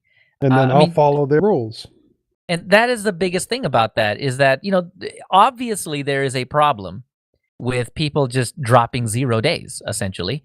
And the seemingly the remedy for that is just pay those people, offer them money to not do that and give you plenty of time to fix it, or to, some of those are probably never disclose this. We'll fix it when we fix it. But, yeah, go get paid. I mean, there is HackerOne is one of the biggest aggregators of these bug bounties, and you can just go see what bounties are out there for what software. Pick one that you think you can handle, and then go hack away at it. And when you're done, you get paid whatever the bounty is, whether that's $100 or $100,000. I think I've seen some. I won't say normal because those are just really egregious bugs, but $20,000, $30,000, $40,000 as a bug bounty. So I mean, it works because the alternative is 0 days, which you never want. State actors paying for these particular bugs. Or just the bug bounty. Make it lucrative enough that you don't go looking into the dark underworld of state actor buying your stuff. So it's scary either way you look at it. So as far as the 90-day requirement, that seems to be the industry standard across pretty much everywhere. There certainly are deviations from that, but 90 seems to be what you see all the time. You think 90 is too long? Not long enough? Just right? What do y'all think? 90 seems a little long, but that's according just to my Microsoft, opinion. 3 years is long. So Yeah. 3 I years feel- isn't quite long enough. yeah, And that's the problem with Microsoft. If you give them an inch, they'll take a mile. So if you give them longer than 90 days, they'll let that 0 day sit out there for 8-9 months sometimes. right. And open source is not immune from this either. I mean, how many times did we talk about the bugs in SSL and in TLS? And they were known. They were well known, but they were never fixed because nobody cared. Nobody cared that there were game-breaking bugs in this game of life, because everything is secured on the internet by SSL at that time and TLS now. And I mean, those bugs existed forever. And it wasn't until there was a public outcry that people were like, dude, this is one guy. How do you expect him to do all this work and nobody pays him? Everybody on the internet, every multi-gajillion dollar company on the internet uses his technology, but not a single one of you pay for it. So, there's a social aspect to it too. But the idea is that, I like to pick on Microsoft because they're big and huge and they have got tons of money and all that kind of stuff. But, the open source is not immune from this either. So the 90-day requirement might be short for a company like Microsoft, but very long, I guess. I mean, well, someone like SSL, when you have just one person working on that particular project, maybe 90 days is not even enough. Maybe as a consideration to that particular single dev, you might want to do a 365-day requirement. Poor single dev projects. So do you think companies should have an indefinite amount of time to fix these issues? Like, you can disclose these things and then you just walk away.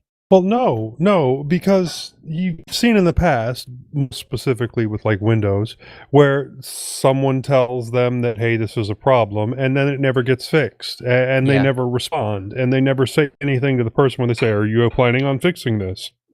Right. And eventually, Thanks for letting us know. Later. Yeah, eventually you do release it, and then they'll fix it. Yeah. I think the 90-day requirement is a nice happy medium between, disclosing it as a 0-day and, giving them plenty of time to fix, like an indefinite amount of time to fix it. I mean, 90 days is a pretty good happy medium there, and it lights a fire under you, man. I mean, as a single dev, I mean, honestly, yes, it lights a fire under you, but I think honestly you'll generate more empathy than anything else if you're, the guy working on SSL. As opposed to Microsoft. You give them 90 days, they don't fix it, and then you drop it on the public, and now the public knows about it, and now Microsoft's in trouble for it because they're trying to secure millions of customers across the globe, and, they didn't do what they were meant to do.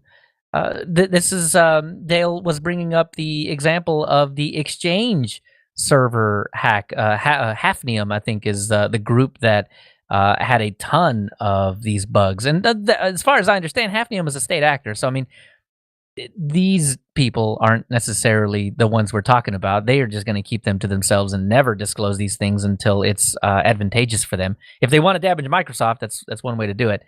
But otherwise, we learned this from Vault 7, from our US NSA. All that stuff got leaked out onto the internet. And we learned that the NSA had access to every single Windows machine in existence. All of them. You could pop a root shell on one of those things with just a couple of clicks. It's insane, the amount of stuff. We learned that, Samsung TVs are hackable easily. And just tons of, it was a laundry list of things that we learned about Vault 7. And to think that other state actors don't know these things, I feel like that's being a little naive. But anyway, 90 days I feel like is a happy medium. But yeah, you got to light that fire under companies like Microsoft. And my closing thing on that particular conversation was that when you're going up against a corporation like Microsoft or any big one, I've been picking on Microsoft. It could be anybody, it could be Google, it could be Amazon. It doesn't matter. When you're going up against these companies, I really feel like these companies will not work in an ethical way to their own users. If they do, it's by accident. It's by the profit and ethicality happen to cross paths in this particular instance.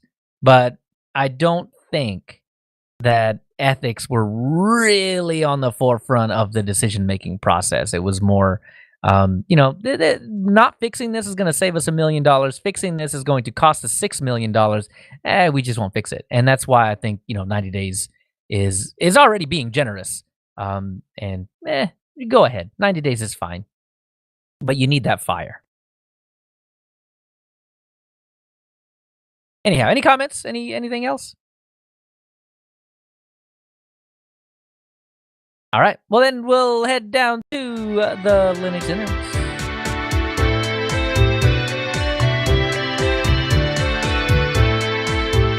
We've made it, and everybody has converted to GNOME 40. So I guess we'll be closing up this podcast here pretty soon, right? No. My name is on top, but I refuse to go first. So, Joe, you're next up, so I'm just going to put you in front of the train. How about that? Oh, okay. Because you refused to go first? Yeah, of course. I went first earlier in the show, so I can't do it again. Oh, all right. Well, anyways, GNOME 40, it's a lot like GNOME 3, the end. Yeah, Oh, that sounds about okay. right. Hold on. You know, you're not wrong. Yeah, I know I'm not wrong, but yeah, really, once again, like regular GNOME, it's mostly garbage without proper modification. But what has worked really well for me, I still really dislike the bare install after I added it to Endeavor. But when I used Garuda GNOME and I put in the Manjaro Alpha update to 40, with the all the customizations that they already have there, it worked very well. Hot corners is very useful with a mouse, but the hot corners don't go off with the touch screen is what I noticed. And I didn't know about the 3-finger swiping to do things. I will have to test that out later. Now, the dual view of all the applications and workspaces works really well for me. It allows me to use the different workspaces much more effectively. It looks and works very smooth on Garuda, but it is definitely not raw GNOME 40. And a lot of theming was involved, and the best thing about it was I didn't have to do it myself. All the theming is already there for me. Such as the bare version, I noticed that the right click still isn't set. Still doesn't work. But in Garuda, it gave access to all the background setup. Hang on. So what do you mean? What do you mean by that? So like when you right click on the desktop? Yeah, on the desktop. So it literally did nothing? Yes. Bare GNOME does nothing when you right click on the desktop. I feel like that's because, and we ran into this in Linux user space when we were doing XFCE, the 4.16. When they just dropped it, we decided to try it out and see what was up with it. And it didn't come with whisker menu. So you actually missed a huge amount of what XFCE is by installing it via Endeavor. And this is not a dig against Endeavor. This is just, don't forget, on versions of Arch like Endeavor, they don't do everything for you. You have to go out and, go find these scripts and go find these softwares and make sure that they're in so you get that real XFCE experience. Like when you go to xfce.org or wherever they're at.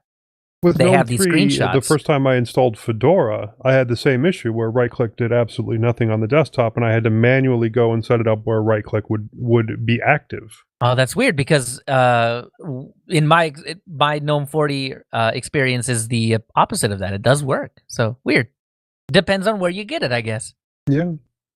But yeah, in Garuda, it's just you right-click and it gives you access to change the background image and some settings. It's not like a huge menu there. It's just a couple of things.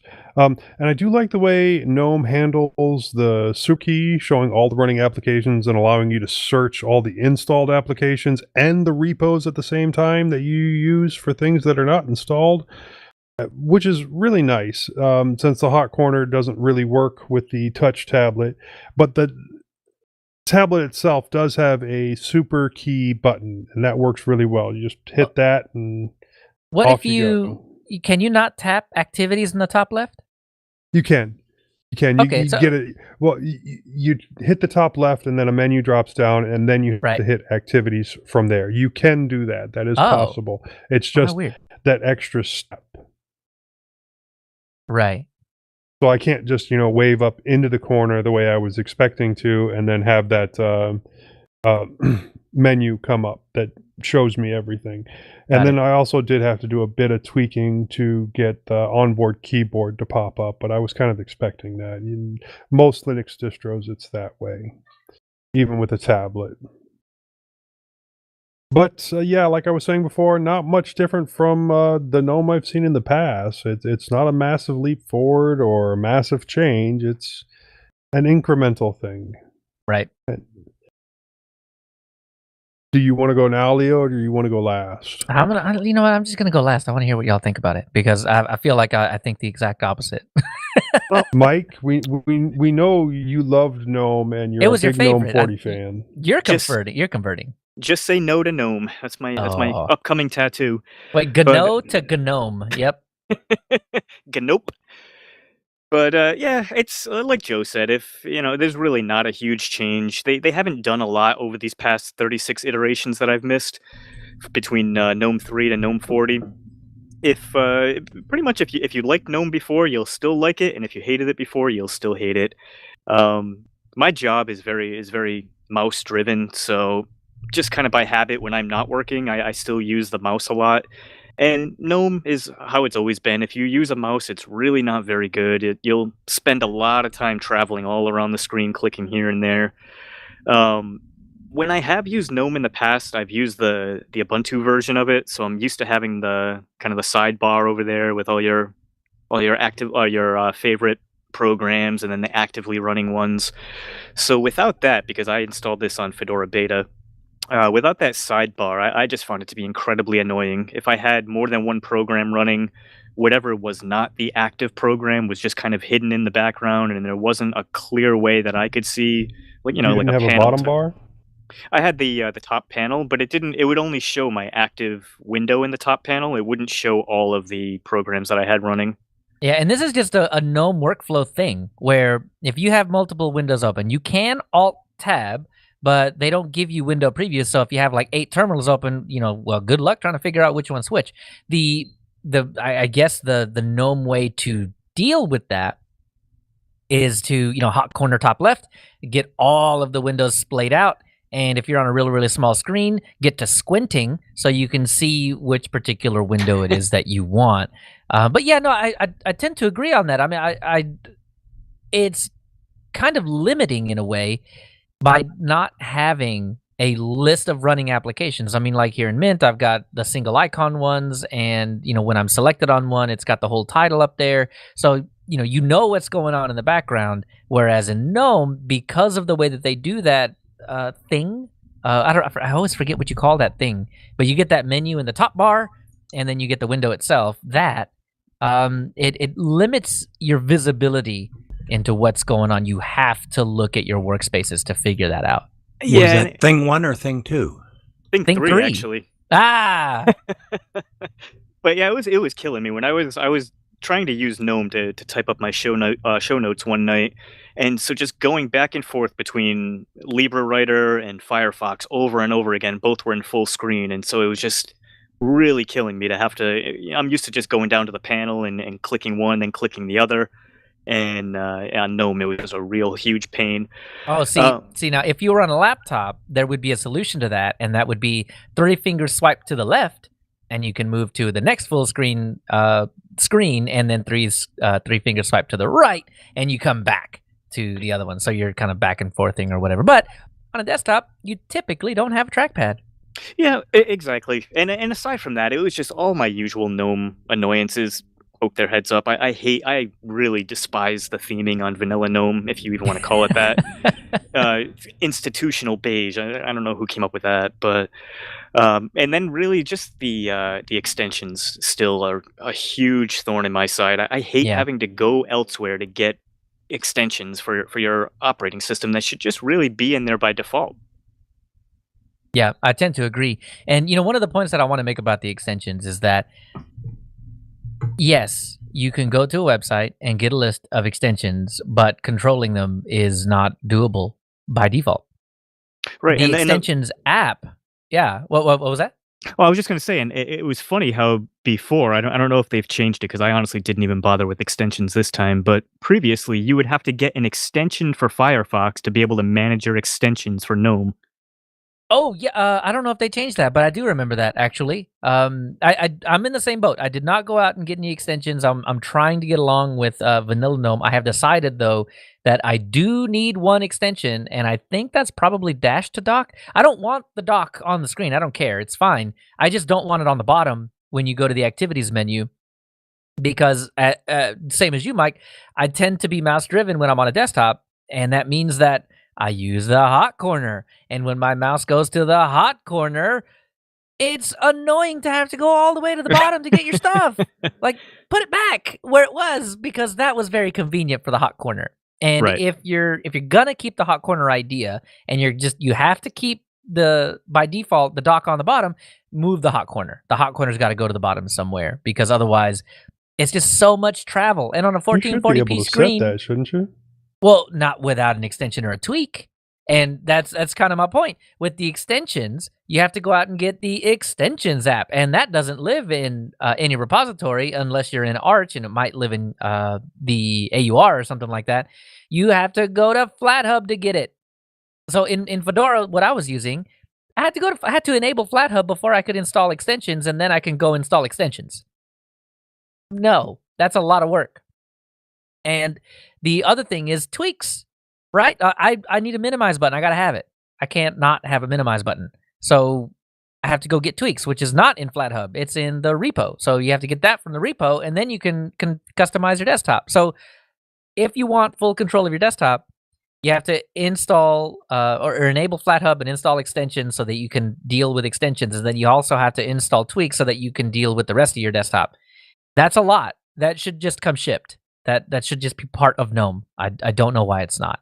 Yeah, agreed. And that's something that I really thought that they would have taken care of because, not to be disparaging to the GNOME developers, because I know they work hard on this and a lot of people love it. But I would say, most of a lot of the complaints that I've heard about GNOME in the past have centered on these things about extensions and about theming. And yeah, I was just surprised that they put almost no work into that whatsoever for this big major 40 release.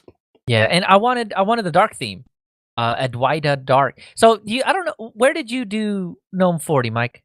I did it through Fedora Beta. Oh, okay. I didn't get the beige. It was a very gray. I would say institutional gray for sure. And I wanted Adwaita Dark. I needed it to be dark, and you can't do that without tweaks. So the two things that I cared about, I had to get one piece of software to do the one thing that I wanted, and then another piece of software to do the other thing that I wanted, and that was just, it was annoying to do that. I'm fine to do it. I will do it because I know how I like things. But the fact that I had to get two tweaky tools to do what I wanted was right. Not my favorite. And if you were a new user who's never used Linux before, let alone GNOME, you would never figure this out. You would just say, "Well, I guess this is how this operating system looks, and it's ugly. I don't like it. I want to go back to Windows." Yeah, I just hope you like the way that it looks out of the box, man. Exactly. Tony, what did you think? Well, I got mixed up. I didn't realise this wasn't yet a final release. So I went on Endeavour and tried to install it there and still got the 3.38.4. So, but even that, GNOME to me is an anathema. I come from a Windows background. When I got into Linux, I used GNOME 2, and it was very Windows-esque. And when Ubuntu went to Unity on the desktop, that's when I abandoned it. And GNOME 3 is Unity with a different face, basically. Yeah. And I don't see the point of installing something that will never work properly for me and having to spend an hour to 2 hours to getting it halfway to where I want it to be able to use my system when I can just install Mate or Cinnamon and they work perfectly. All of the desktop tweakers cried out in pain at the same time. But I like spending 2 hours customizing my desktop. I install Linux. If I install Mate or to a certain extent Cinnamon, it's a little bit more flashy, and I've got to say it's not too bad. But if I install one of those two, I don't have to do anything. It works, and I can just do what I want to do: install my software and get on with the job. Exactly. Whereas if I install GNOME, I can't figure out how to use it, and then I go and do all these tweaks to get it halfway usable, and it takes hours to get it going. It's just easier to not fight with it. It's not for me. You do one or two tweaks, and there's something you can just do in seconds. Yeah, if I need to, but most of the time I just leave it as stock Mate on Mint 20.1, or as I'm currently using 19.3 on the desktop. Not a problem. Right. So, Moss, surely you're converted. Yeah, right. GNOME 40 is too new to get on any distro I would actually use. I will probably hate it anyhow. when Pop OS updates, I'll see what they did with it. It is amazing how tolerable GNOME 3.38 is on Pop when I can't stand it anywhere else. I will point out that I've been talking to Dale Miracle about this quite a bit. He has a brand new System 76 Pangolin laptop, all AMD, and he is getting to like Pop OS, even though he too hates GNOME. Wow. So in spite of the fact that GNOME is not his favorite, he's still getting along with it okay. Me too. I've got System 76 on my Kudu for a number of reasons, but yeah, the hotkeys are sane. You don't have to do 3 or 4 finger to get a hotkey to run when you can just do a 2 finger. Yeah, it's just, it works better. It's thought out better. And wherever GNOME goes, you also know that the next update, they're going to break all your extensions anyhow. Right. So that's it for me. All right. Who can do the best Josh impression? Well, I'll do it because I think he wanted me to read this anyway. Okay. Before you do it, Josh said he was listening and he told me about the global menu. It's called the global menu. Mike, you can't say it. Okay. So Josh starts off by saying, I completely agree with everything that Mike has said. He is so smart and the best on the show. Awesome. Thanks, Moving Josh. on. Moving on. I don't see that in my show notes. Where did you get that, Mike? It's in Discord. He's typing it to me live as we Oh, talk. that makes a lot of sense. So Josh says that He misspelled Joe? He says Josh also says that he pronounces it Damon. Oh, don't. But anyway, Josh says best GNOME release yet. That's GNOME. Oh, I am not a GNOME fanboy by any means, but this has been really nice overall. Cool guy emoji with shades. That's I need to emphasize that. He really did put the emoji in there, so I need y'all to know that cool guy with shades is actually in the show notes. First things first, and now here we go, all caps. Working touchpad gestures. This has been the most amazing part of GNOME 40. No need to configure. You can just use 3 fingers to navigate your desktop. I really like this feature because it reminds me of Mac OS. He stole that from me. And that workflow is really nice with a touchpad. The only downside to this is it only works in Wayland, and gaming does not work in Wayland. So if you're a gamer, the biggest new feature of GNOME 40 is mute. I don't know what that means. Maybe he's talking about the like a single button to mute stuff. Maybe. I don't know. I didn't even notice that in GNOME, so I'm not too sure what he's talking about there, but mute exists. Wayland is so much smoother than Xorg by far. I cannot wait till Wayland is fully integrated in all Linux desktops. As I mentioned before, gaming does not work with Wayland, so if you're a gamer, Wayland is not yet ready. One gripe other than the gaming thing is if your touchpad is really sensitive, it can be hard to navigate things. And here we go. Look, he actually does mention me. Let me conflict on that one. If you're a gamer and have an NVIDIA card, Wayland is not yet ready. This is true because Wayland does work in most games for me, though there is a slight performance penalty in Wayland that I seemed to detect, which was weird. Josh goes on to say, to Mike's point about Windows being hidden while using a mouse, that is what the hot corner is. Oh, okay.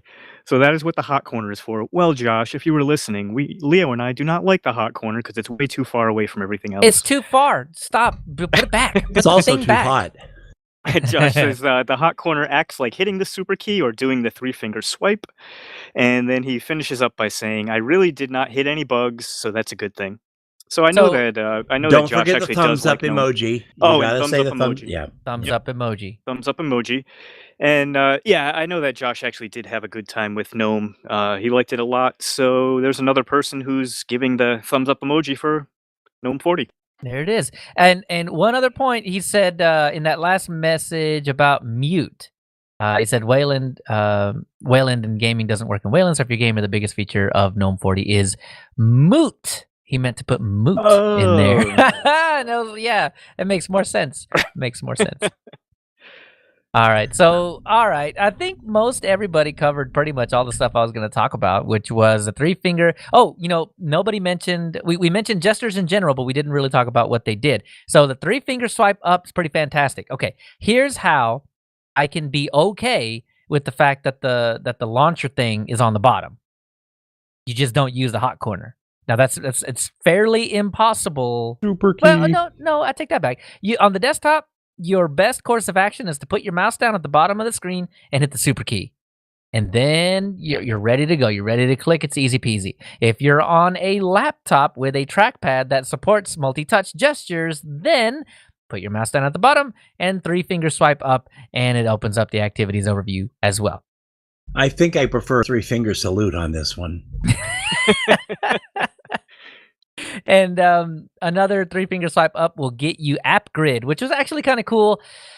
You can now folderize all your apps and kind of decide how they need to be in that App Grid. So I think that's really cool. That makes it really nice. You kind of have a favorites inside of your favorites area. That was so they don't like icons on your desktop, but they'll give you a folder to put them in. Basically, but it's not on the desktop that you do it. You have to go to Ubuntu for that, at least if you want it by default. And the 3-finger swipe left and right. So I'm not really a workspace fan, but the fact that it's super duper easy now to move from left to right, I don't have to, control alt left, up, down, 1, 5, and 7, and then I can move to the next workspace. Now that it's just a swipe, I might be able to integrate these into my workflow a little bit better. Now, that was an exaggeration. In I think it Popos, really it's is. super key 1. Yeah, I was going to say, that's a bit of an exaggeration. Okay, maybe a huge exaggeration, but yeah, it was never natural, and it's different for every DE, so just a swipe is super easy. Now, how do you feel about them changing the orientation of the workspace's layout? Now, I don't actually care. It does not break me at all because, number one, I don't use workspaces a lot. But when I do use workspaces, my mind immediately goes to where I first learned about them, which was on GNOME 2, and they were horizontal there. And then it was Cinnamon, and they're horizontal there. And then there's Plasma, and they're horizontal there. And then there's Mate, and it's horizontal there. So it's fine. I don't understand why they went vertical in the first place, though I didn't mind them when they were vertical either. It was, I don't know, it was fine with me. When you opened up activities, they were there lined up top to bottom on the right-hand side. So it made sense to my brain at the time. And, now that they're horizontal across the top, it still makes sense to my brain. So it doesn't bother me one way or the other. And the swipes are just super easy. Yeah. You know why? Actually, that's probably why they did them horizontal. Because swipe up, they were planning to do the activities overview, so they couldn't use that for swapping workspaces. Maybe it was just that simple. Yeah, that's fine. I still think that's the best change that they made, was just kind of lining it up with the rest of the industry and having them horizontal. Yeah. So, yeah, if you got multi-monitors and you're one of those use cases, I'm sorry. But, I mean, everybody else does it horizontal too. So, yeah, it was inevitable maybe. Yeah, the other thing that I really didn't like was, as I mentioned before, the extensions app you have to go get, and it's FlatHub, and then you have to go get tweaks, and that's in the repo. At least in Fedora it is. And it's just annoying to have to go gather all this stuff up before you can actually really tweak your desktop if you want to do that. And the fact that it's not bundled is just an extra little inconvenience that you have to deal with. So yeah, but other than that, that is all of the gripes that I have about it. That was it. The fact that you had to get those softwares is the biggest thing. And I didn't mention, but X does not support 3-finger anything. So if you go to X to do OBS and then you're like, oh, let me get to my activities, whatever, and you swipe, it doesn't work. It does not work. So you better get that super key ready. But every other experience inside of there, once I got those softwares installed and I could tweak, I could add my minimize button. I swapped over to White to Dark. I was able to configure extensions, though I actually didn't end up doing any of that. I did have the app though. Because I installed FlatHub as a matter of course anyway. I need other software from there. And after that, it was very fluid. One of my most favorite things about GNOME 40 is that it's more performant than GNOME 3.38, and that is a huge win in my book because my laptop is not the most powerful thing in the world. It's got integrated Intel graphics on a 5000 series chip, and it's on the lower end of the spectrum. So that means that it doesn't do a lot of graphics. It's not fast when it comes to that. Plasma was always my go-to because You could kind of tweak the animation, speed them up, slow them down, turn them off if you needed to. In GNOME, I don't even know how to do that. It might be in tweaks. It probably isn't though. So the fact that things are faster and smoother is amazing. The only time I noticed a, I guess, slowdown where things were not smooth was going into the activity or the activities overview with an application open. So if it was just a blank screen, it would be smooth. The moment I got an application onto it, that extra amount of rendering really started to make things a little chunky. But everything else in GNOME 40 was fine. I enjoyed it. I'm probably going to keep Fedora on this laptop for a while. So yeah, GNOME 40 is pretty decent. So that's the I'm the only one on this side of the field, aren't I? Yeah, just you and Josh. Oh yeah, Josh liked it too, but he's not here, so he doesn't count. True. Very true. Hey, you got a So- not terrible for me, so Okay, so you're in the middle, and then everybody else is on the other side of the screen. Okay, fine. So, Fine. Leo, does that mean you're going to change your daily driver as far as your desktop environment goes? Ooh, no, and let me tell you why. At least not yet. Maybe one day, but it's not anytime soon. Because the last time I dailied Fedora, which was 33, I think it was, Easy Tag that was available in the repo broke the OGG. If you go back, I think it's in the 330s or maybe 340s, one of those episodes just didn't go to Spotify. It just didn't go. And it turns out later on, Owen told me about this. He's like, hey, did you post it? And I'm like, yeah. And then, we just didn't. He didn't get it. And so I dig into it and I download the OGG like I normally do, and I double click on it. It played before I posted it, even after EasyTag handled it. But I downloaded it again from archive, and it didn't play. The celluloid or whatever decided to play it was like, I don't understand this format. And I'm like, dude, it's OGG. What do you mean? And so after the next show rolls around that I'm going to post, I download the OGGs, I get everything, and I tag everything, and then I save it, and then I test it, and I upload it to archive. And as soon as it hits archive, it does not play through archive. So I'm like, something is broken. Something is really broken. I don't know what it is. And so I downloaded it again, still broken on my desktop. And I reboot into Linux Mint, retag everything, put it up in archive, works just fine. So I finally whittled it down to the version of EasyTag that I was getting in Fedora, or maybe something in Fedora. I could never get the actual reason for why this was broken. The OGG would break in Fedora every single time. And one thing that you cannot do is break my workflow. That's the entire point of why I'm using a particular distro, is that my workflow is not hindered by the things that you do on the desktop side. So busted. You can't bust this for me. So that's one thing I got to test. If EasyTag works again, I will consider using Fedora again as a daily. But until then, I can't trust it. So, yeah. Anyway, that was a big, long segue that I didn't intend on getting into, but I never actually talked about it in the show. So, there you go. All right. So, I got to ask, are we going to talk about this last topic, or are we just going to say no? No. No. All right. Anybody? I honestly don't. I don't have a preference. We can or we can't. I'm okay either way. Okay. Any last words? All right. Well, then, that means we'll head down to Vibrations from the Ether.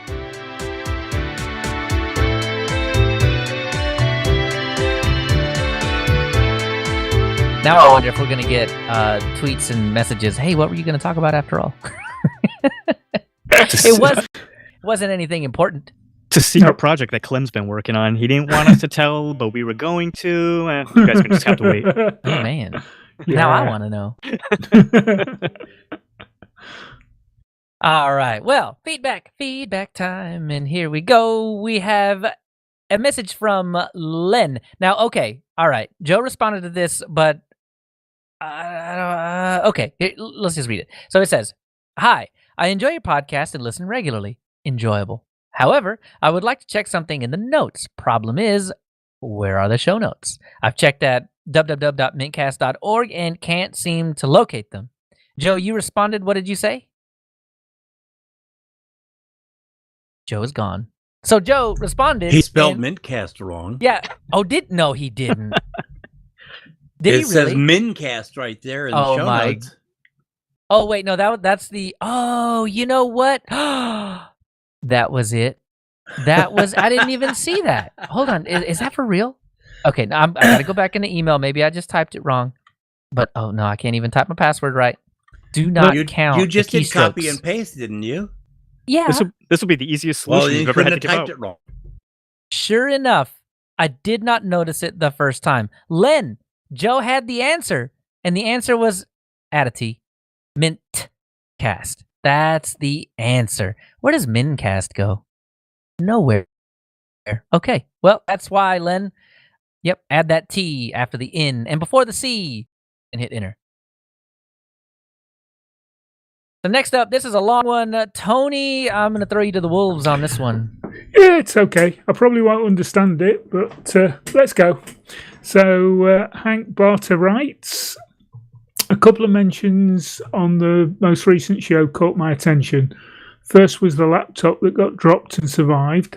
I have a Dell XPS 13 9370, and it headed for the floor, landing on the USB-C charging connector. Ooch. The connector was bent, and I feared that the motherboard, where the socket undoubtedly was mounted, would also be damaged. It no longer charged.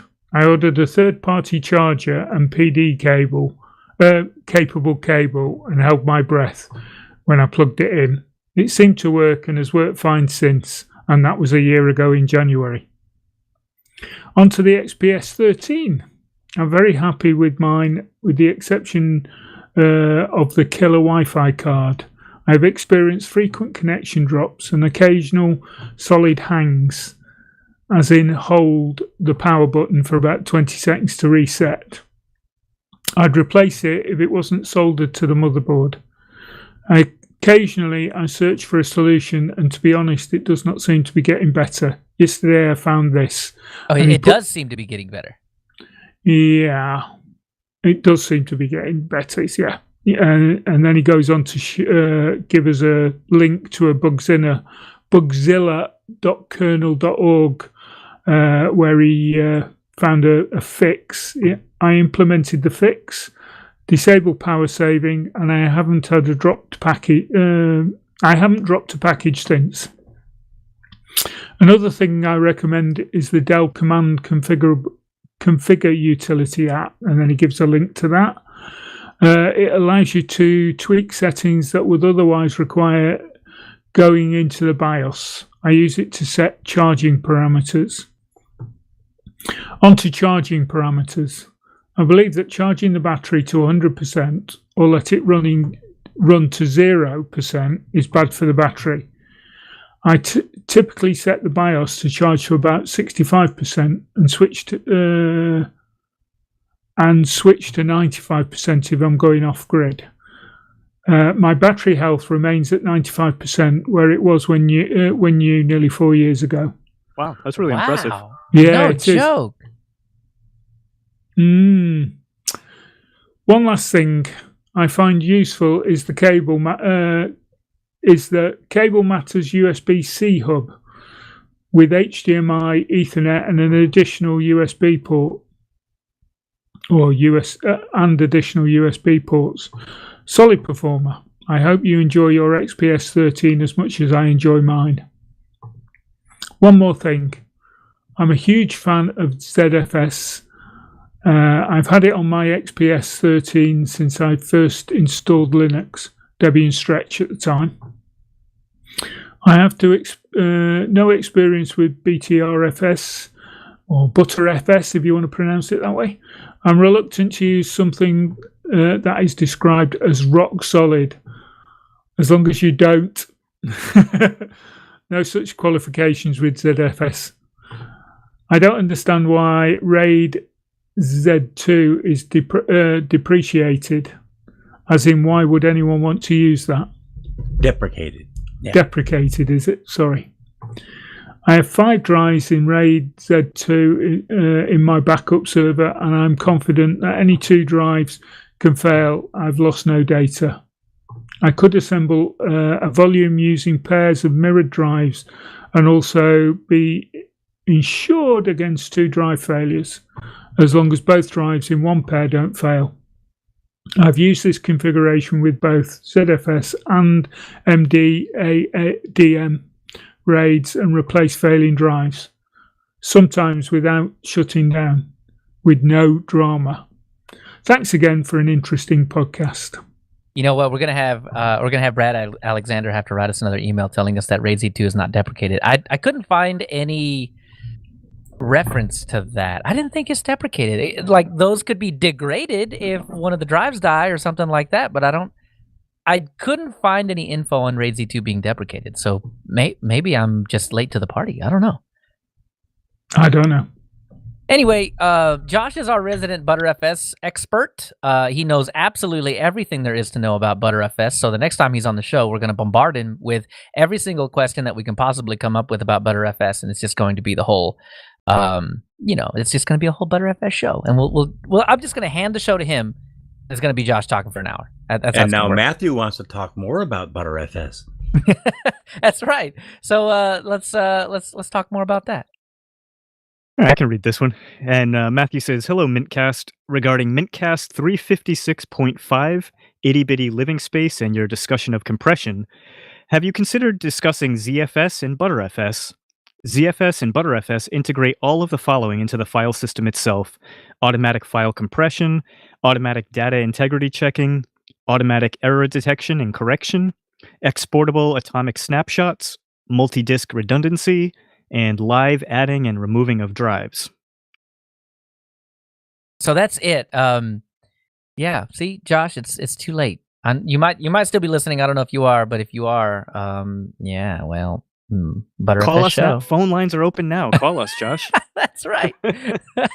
All right. Owen, And if you're the listening, fifth I had caller- some major audio problems at 2 hours and 2 minutes. Do what now? I had some audio problems at 2 hours and 2 minutes. All right, mark that down, and then we'll take a look at it later. But yeah, I don't know. I'm very interested in both, really. ButterFS more because it's in the kernel. It's already baked into the kernel, and with 5.11, you're going to get a lot of the features. Josh would tell us that 5.11 is going to come down with a lot of the new ButterFS features that that were not available in 5.8 and 5.4. So I mean, ButterFS is getting better all the time. And I know ZFS is getting better all the time as well, but it's out of tree. So unless you're running on an Ubuntu kernel, you have to go in and I don't know if you still have to compile ZFS for yourself on Linux, or if OpenZFS is just way easier to deal with now, but you've got to do some extra steps to get it in. And I don't know, that it just gives me a slight amount of less confidence if it's not baked into the kernel, right? It doesn't have that Torvalds seal of approval on it. So it's all right, Leo. I've been out of my tree a long time. So I agree, Matthew. Honestly, we need to talk more about ButterFS. I need to use it more so I can learn it more so that I can talk about it in a more intelligent way other than saying, oh yeah, it didn't explode on me, because that's kind of where I'm at right now. My important data lives on ButterFS, but I don't really do snapshotting. I just do one-to-one mirroring to another drive. So I need to look more into these kinds of things. But I also need a ton of disks to play with to do this stuff. Yeah, I And agree same with with all ZFS. that. I'm gonna Josh actually worked on a video for me the other day. He made a video of him installing ButterFS on one of his systems. So I'm gonna at some point this week I'm gonna spin up a VM of something and install ButterFS just so I can start getting the lay of the land and kicking the tires on it a bit.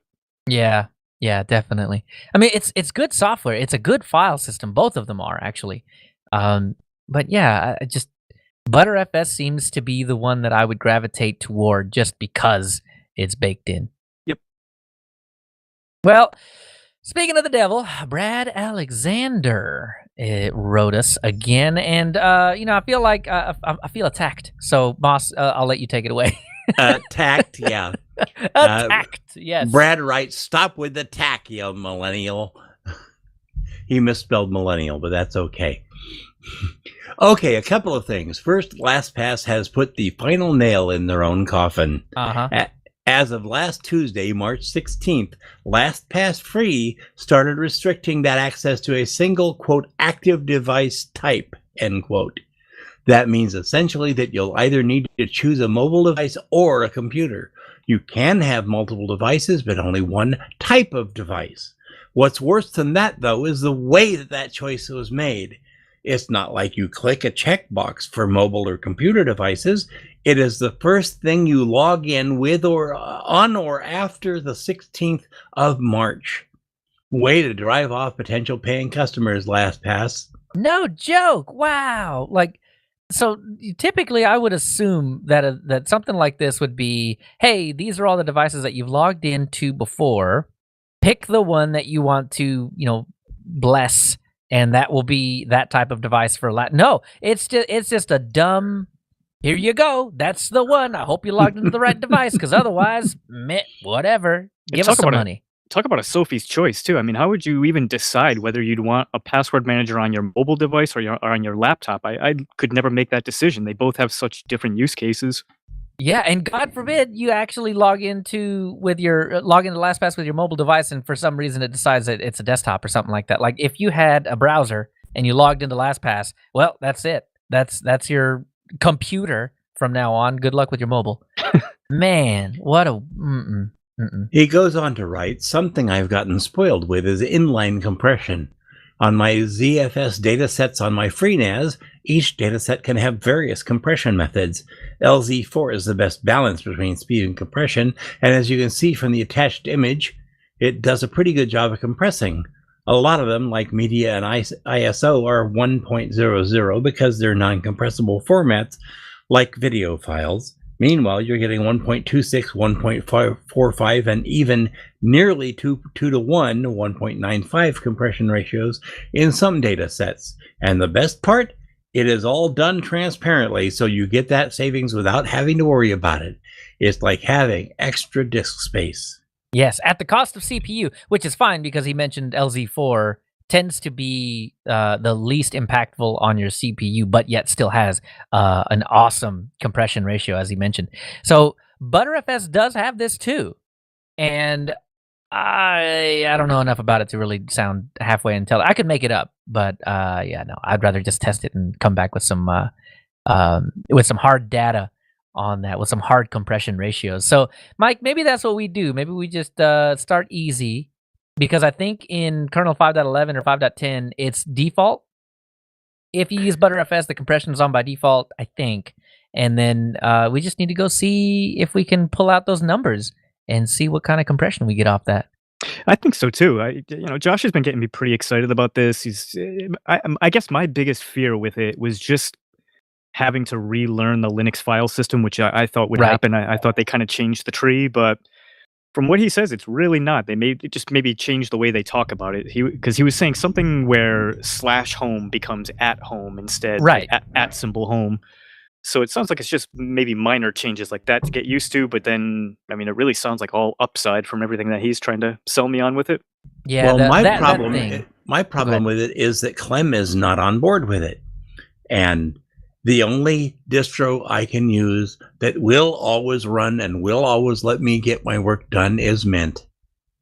And if I don't have ButterFS on Mint, or if I try and force ButterFS onto Mint, then I'm off the grid, Right, exactly. It's not a supported setup, and I totally get that. And that's why, Fedora might be a consideration. I mean, not for you, maybe one of the spins, I don't know, but that's one thing that they have pushed forward. I mean, they're making lots and lots of changes, and I appreciate that Fedora is on the bleeding edge of a lot of these changes. I mean, Pipewire was another one in Fedora that just do it, and we'll pick up the pieces after the fact. They did the same thing with Pulse Audio back in the day, and everybody hated it, but I mean, it's one of the biggest reasons why Pulse Audio is so good today. So I think the fact that Fedora is championing ButterFS may mean that we'll one day see it in Ubuntu, and that just by extension means we'll likely see it in Mint as well. Well, don't forget SUSE. They've been on ButterFS for a long time, too. Yeah, and Josh would have reminded us of that fact as well. It's almost like Josh is here. I can hear him in the back of my head going, but what about SUSE? Yeah. All right. Now we got 2 responses that are my favorite responses of all time. And mine. And Tony's, because number one, there's a Team Leo Tony now, and I love it. This is my favorite thing. So, Londoner writes in, regarding the pronunciation of demon, I'm definitely on Team Leo Tony. See, he pronounced that wrong too, because it's pronounced team wrong. Oh, see, I see. That makes a lot of sense, but it's not. Oh man! So he goes on to give us the Wikipedia, and this is the one that this is the one thing that I was using on during that original argument of demon. It has them both, but the first one is demon. So yeah, it says the word demon is an alternative spelling of D-A-E-M-O-N is an alternative spelling to demon is pronounced D-E-E-M-E-N, demon, in the context of computer software. The original pronunciation demon has drifted to daemon for some speakers. So how do they pronounce Julius Caesar, which has the same diphthong? Huh? I don't. I just put it on my salad and leave it alone. Oh, I see. So, yeah. Julius Caesar. That's what it is. Sounds like a boxer. It's right. Yeah, exactly. I grew up Julio Cesar Chavez all the time, man. Exactly. Yep. Exactly. But it's not. It's nope. Sorry. It's demon. It is demon, and now we have some ammo.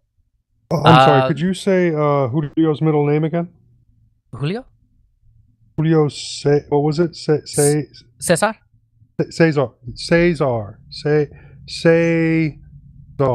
In Spanish. Okay.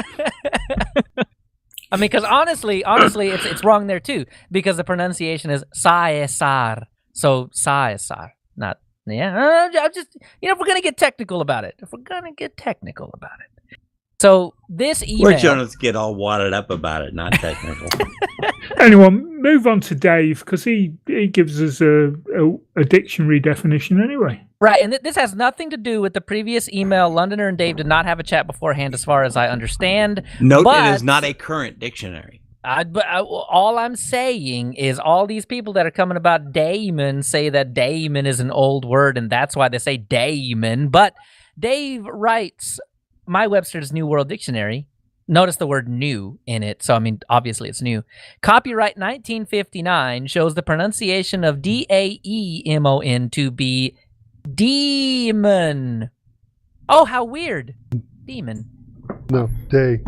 Yeah, I mean, No, Long E. Day. he's taking a definition from Moss's senior year in high school. Oh my god. Daemon come and me want to go home. So we've got a new saga now. It's the Demon Saga. It's the Demon Saga. Yeah, man, so good. I love the Demon Saga. There's also what is the other one? The GIF Saga. We didn't visit the GIF Saga this time. Oh, I hate that. I hate that because I know it's supposed to be GIF, but I just can't. I can't. I know. Well, when they start calling it the Giraffics interchange format, then I will call it GIF. Look, and when they stop calling the drink gin, maybe I'll consider what you're saying. A gin and tonic. That's it, gin and tonic. All right, so that'll do it for all of our weird sagas. Let's move down to check this out. Fist fight.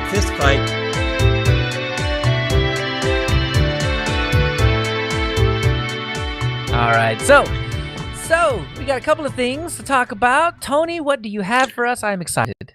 Oh, right. Well, our recent episode of Distro Hoppers, Dale was reviewing Debian SID and how to install it using Debian stable, and then changing a few files and folders and things. And Gosh, getting that it sounds scary. Yeah, but there is an easy way to do it. So if you want to go and check out the Old Tech Blokes YouTube channel, he's got a video up on Seduction, the bad boy Debian distro. So, Interesting. it's an easy way to do it. Cool. Do you know if there is just an ISO with the SID repos in it? I don't know. There's a couple of distros around. He does mention them on the video that use SID as their repos, but Seduction was the one he was testing out this time. That's pretty cool. I feel like I will would be state that Dale did a superb job of going over how he got SID installed. That's cool. Yeah, no, it's cracking. I feel like I would feel more comfortable starting with Debian testing, which I know there are ISOs for, and then swapping to SID, because your packages would be newer. And, maybe it's just Arch where, if the packages are old, it's going to break. I mean, and it doesn't always, but I mean, certainly it does sometimes. And that, I don't know, maybe testing would be an interesting thing to look at. Maybe I'll do that. Yeah, there's quite a few distros out there that are based on testing as well. Right. All right, Moss, what do you got? Well, just last night, Bodhi 6's beta came out. We've been running on the pre-release alpha for the longest time. It was promised that the distro itself would be final, quote, this autumn. This is last year. So we are making progress. I did download and install it on 2 machines, and it looks wonderful. I don't know how much needs to be changed to go from beta to final, because it looks pretty darn good to me. Check it out. There's a link in the show notes. I've got,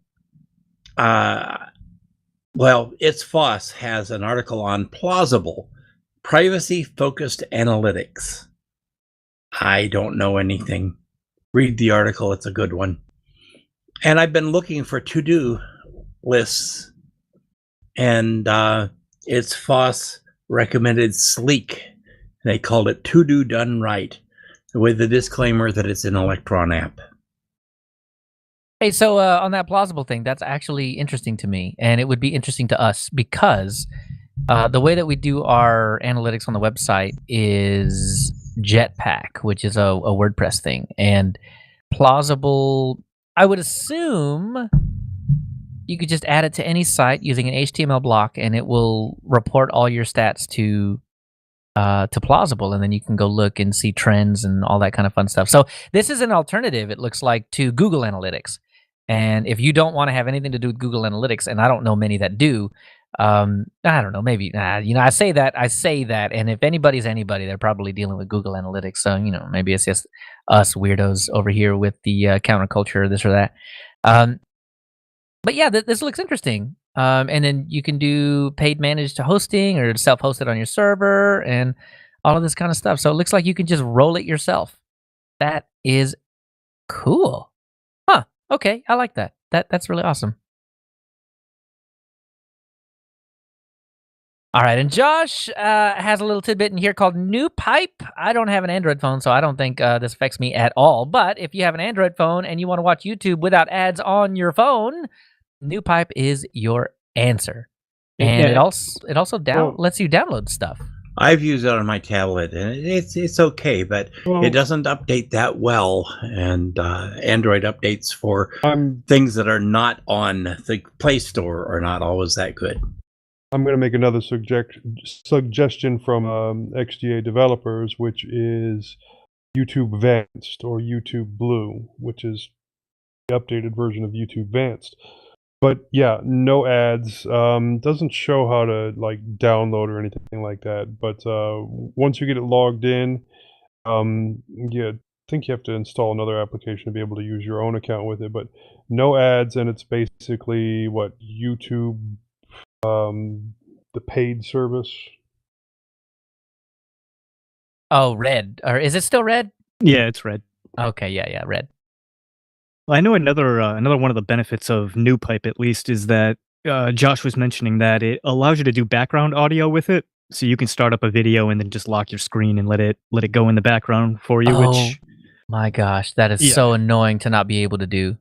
So yeah, annoying. the YouTube app desperately needs that. I hate that not having that feature. It's No, it does have that if you subscribe to YouTube Red. yeah. You got to pay for it. All right, Mike. How do I disappear? What is this?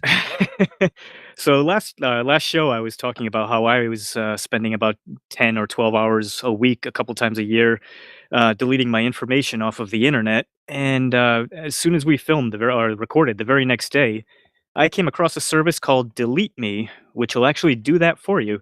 So Delete Me is a service which will go through the internet and delete your personal information from websites and search engines. Couple downsides to it is number one, it costs a fee. So if you have more money than you have time, I suppose that's an option for you, but it does cost, I think, $120 annually to do it. And the other downside to this service is that you have to, in turn, trust these people with your personal information because they're going to need all of your personal info to go out and find it and delete it. But the real reason why I'm even bringing this up here today is if you don't feel like paying and you don't feel like trusting them, they have a DIY guide for free that you can read on their website that'll actually teach you how to go out and delete your own information from all the sites, basically doing the same thing that they're doing, just with a little bit more manpower involved. So that's really cool because while it isn't directly, that is how open source works, and that is how a lot of open source projects monetize their work. They give you the source for free. Like the answer is out there for you to go take and do yourself if you want. But their whole money making endeavor is basically, well, you could, or you could just let us do it. And that I think is fantastic. That's it's so good. Oh, it's so good. I love it. Yeah, it's cool, and I had a little peek through their DIY guide, and it seems pretty solid. It's pretty much all the same stuff that I do, so they're not misleading anyone or showing anything weird there. It's all pretty solid, like I said. So check it out. It's a good guide if you're interested in getting your info off of the internet. And you scratched your head, said that's not for me, and you coughed up $120. Is that right? I don't think I would ever do that, but like I said, if you have more money than you have time, feel free. And if you do end up going for the subscription service, hit me up and let me know how it works out for you. For sure. But if nothing else, go read how to go do that stuff yourself, because then your eyes will be opened to just how much information out there about you there is. Oh, definitely. All right. That's it. We made it to the end of the show. So I guess this is the point in time where I tell you what you already know, which is in 2 weeks. Our next episode will be at 2 p.m. Central U.S. time on April 18th, 2021. But I don't need to tell you that. You already know that. But if you don't know that, then we've also got a little link for you down here at the bottom that will convert to your time zone, so you don't have to rack your brain trying to figure out 2 p.m. Central U.S. time. What even is that in my own time zone? Click the link, and you don't have to wonder. It does it for you, and it just tells you what time you need to be hanging around. Put us on your phone. Put us on your TV. Chromecast us, whatever. Just sit in and have a listen. For 47% of Americans, that's 3 p.m. You're probably right. I do live in a bit of a desert. So, yeah. Anyway, Joe, where can we find more of you? Can we find you? Uh-oh. Joe's got another break in his audio. Uh-oh. Joe. Leo, I think you're the only one who's not had any audio problems tonight. My goodness. Okay. Well, thank you, Linux Mint, for not crashing on me today or any other day, really. So sweet. We'll come back to Joe, but Bo, you can find him at Crowbar Kernel Panic if you are so inclined. It is a gaming podcast spun off from mintCast. Moss, what about you? Oh, hey, there's a Joe. Joe, where can we find more of you? Well, you can catch me on a couple other podcasts. I'm on the Linux Link Tech Show, which you can find at www.tllts.org, or the Linux Lugcast, www.linuxlugcast.com. We just recorded this last Friday. You can find me on MeWe, or you can send me an email directly, jb@mintcast.org. Do you see that? He came in like nothing happened. It's fantastic. You leave it to Joe, and he'll just carry the show. It's fantastic. Moss, what about you? You didn't want to hear about me anyhow. I do. I want to hear from you so much that I gave you an entire show that I'm going to continue listening to. Oh, shucks. Well, it's a short one. You don't have time to get bored. Okay, you can get me on It's Moss. I'm on MeWe. I've got several blogs, my music on Bandcamp and various YouTube channels. Lots of links in the show notes. I'm at Bardic Triad on Twitter, at Zyvola at hosttux.social on Mastodon, Zyvolananda at protonmail.ch for my email. I've got a sponsor, and it's coming along. It's kind of nice. I've got lots of links. See the show notes. How about you, Tony? Yeah, well, you can find me at HPR. I'm host ID 338. I've got my occasional blog, tony-hughes.blogspot.com. I'm on Twitter at TonyH1212. You can get me at th@mintcast.org or distrohoppersdigest@gmail.com. And Tony Watts hasn't been here for a while, but you can still get him at tw@mintcast.org or just search him up, Echoes of Savages, the band. Josh Hawk has been here remotely, but you can get him JoshOnTech at mintcast.org, at JoshOnTech on Twitter, and most other social sites. Plus, he's the other half of Crowbar Kernel Panic, so check it out. Mike, what about you? You can email me directly at grouchym@pm.me, or you can hit me up on Discord and Telegram at grouchym. Hey, Leo, I'm so bad at self-promotion. What's this about this other show I'm on? Full Circle Weekly News. Don't forget it. So let me come full circle, and I will hit that again. So you can find me, leochavez.org, which will likely wake back up now that I have a little bit more time. At Leo Chavez on Twitter, at leo@c.im on Mastodon. You can also listen to the season finale coming out tomorrow if you're listening live, yesterday if you're not. Linux User Space, you can find that at linuxuserspace.show. And you can no longer, from me, get your 5-minute news digest at Full Circle Weekly News. That is now Moss. So I'll leave that in my wrap-up. Click on that link, but you won't hear my voice. You'll hear Moss's. And if nothing else, you can just buy me a coffee. So before we leave, we want to make sure to acknowledge some of the people who make mintCast possible. Owen Peary for our audio editing, Josh Lowe for all his work on the website, Hobstar for our logo, and Londoner for our time sync, and more content. Bitemark Hosting, who just renewed us for a year. Thanks again for hosting mintcast.org and our Mumble server. Archive.org for hosting all of our audio files. HPR for our backup Mumble room. And of course, the Linux Mint development team for the fine distro we love to talk about every fortnight. Thanks, Clem. Thanks, Clem. And Owen's got his hands full. Oh, definitely. It's going to be a one to edit this time. That's it. But, did you guys notice? I only had one drop today. I did. So Ooh. something's working. Okay, you just exported all of Joe your drops had to Joe. Yeah. Spreading the wealth around. Hey, No, this just is a- barely this is a over Mumble 2.5 hours, issue. people. This is a Mumble issue that caused so much lag on my machine that it locked up Audacity. I can't Really? get to Mumble right now. Weird. I minimized it, and it's completely disappeared. But I'm still using it.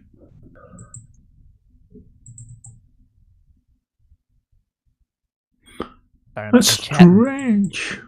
Yeah. All right, I'm stopping my recording. Yeah, I've stopped mine. I'm exporting it. My glitch in my audio was around 48 minutes.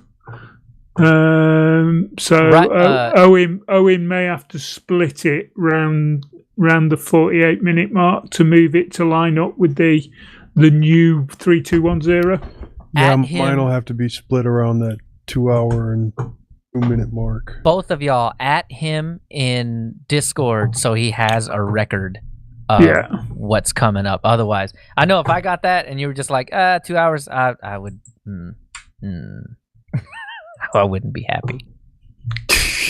What show number was that? Was that 358? We're on show 358, 431. Oh, we're like the July. Gnome shows. We just skip over about 150 and. Wait, what? Say that again? I was totally not listening. Leo, you were 3 days late for that joke. It wasn't even a good one, so it's really not worth repeating. It's true. It is definitely true. I'm just super happy I was able to get through this whole thing. With it really at the beginning looked like I was going to be one of those episodes where I was dropping out every 20 minutes, but somehow my internet rallied today. Hey, you said are you on the electrical socket Ethernet? No, I never did that. I'm just wired into my my network hub down here. You know, I wonder now if it's a routing issue to Mumble, because this Mumble server is located in the UK. So it might just be that something is tripping up once it hits those pipes under the ocean. How's our live stream going?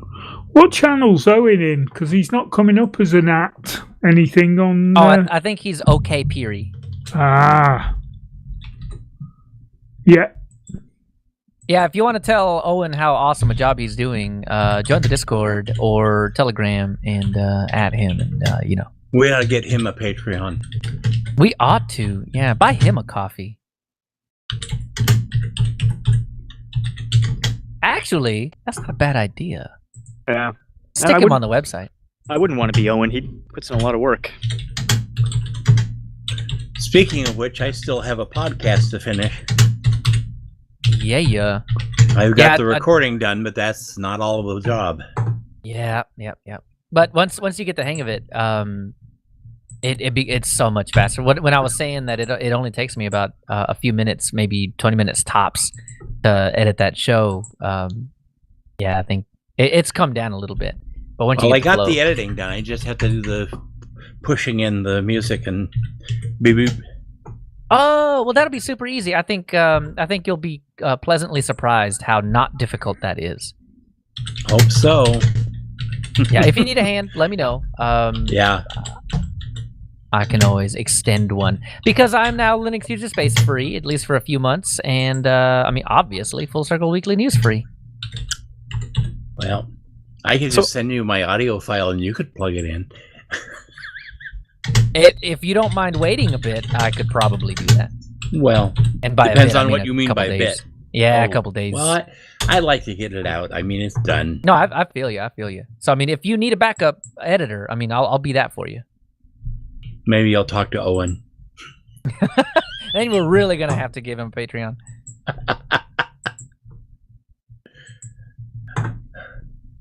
Or how about you, Tony? Sorry, I've been sending Owen a message and trying to do me, so I wasn't properly listening. What were you? But you're back, Tony. Just say no.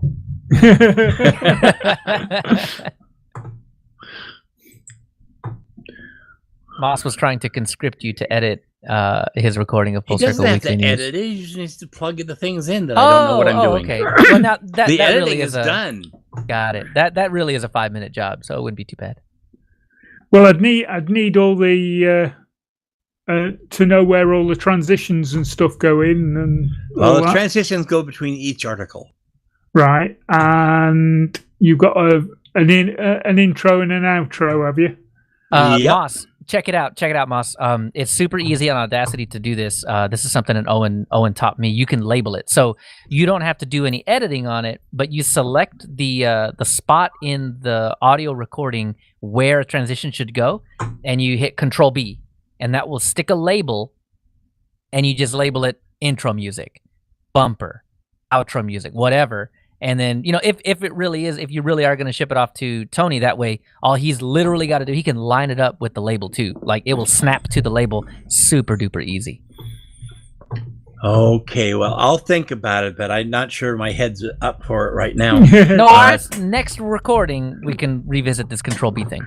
I installed Bodhi on 2 machines last night and did not have a single drop of trouble with it. So, wow, Bodhi's good. And who was that in Discord tonight talking I about should Bodhi? be putting Ubuntu's as a solo install on the Inspiron that Josh gave me. Wow. Not So, Moss, bad, not bad. Moss, why did you decide at the last second today to skip over our final topic? Just out of curiosity. We had 2 opinions written down there, and I am not comfortable giving my opinion that much because I tend to be a little more strident than most. And I think RMS has been beaten up in the media too much already, and I just don't want to give the guy a load of publicity. I think he's, You know, I was listening to Late Night Linux, and they were talking about him, and I think one of the hosts gave probably one of the best quotes about RMS that I've heard yet. And they just simply said, RMS doesn't care about the modern world, so the modern world, therefore, shouldn't care about RMS. Yeah, that's a good take. well, like I say, I'm not 100% into free software. I'm into what works. Yeah. And if I have to pay for it, I pay for it. I hope I don't have to pay too much for it because I'm broke. Yeah, I mean, my take on it is a straight non-political one, which is basically, I mean, the guy is extremely divisive. He's only toxic to the FSF. He's going to take them down with him, and they're gonna sink into irrelevancy because of it.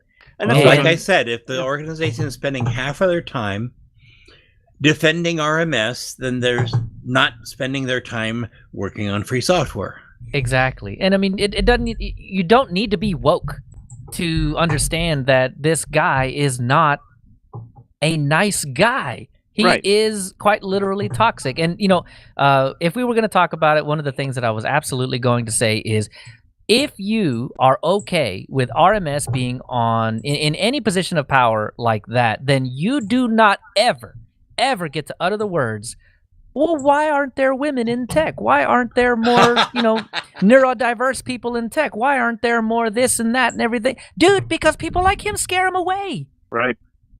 Yeah, Linus did his own reinventing and did a good job of it. Right.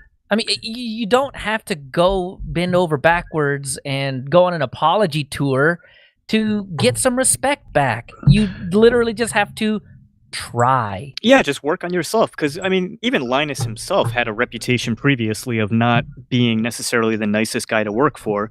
But rather than just, ignore that, all the criticism about that and say, well, the hell with them, I'm just going to do what I want because I'm the guy who made the Linux kernel. He actually went out and he got help for these things, and he changed his leadership style. He wrote style. some helper scripts to prevent him from sending out emails.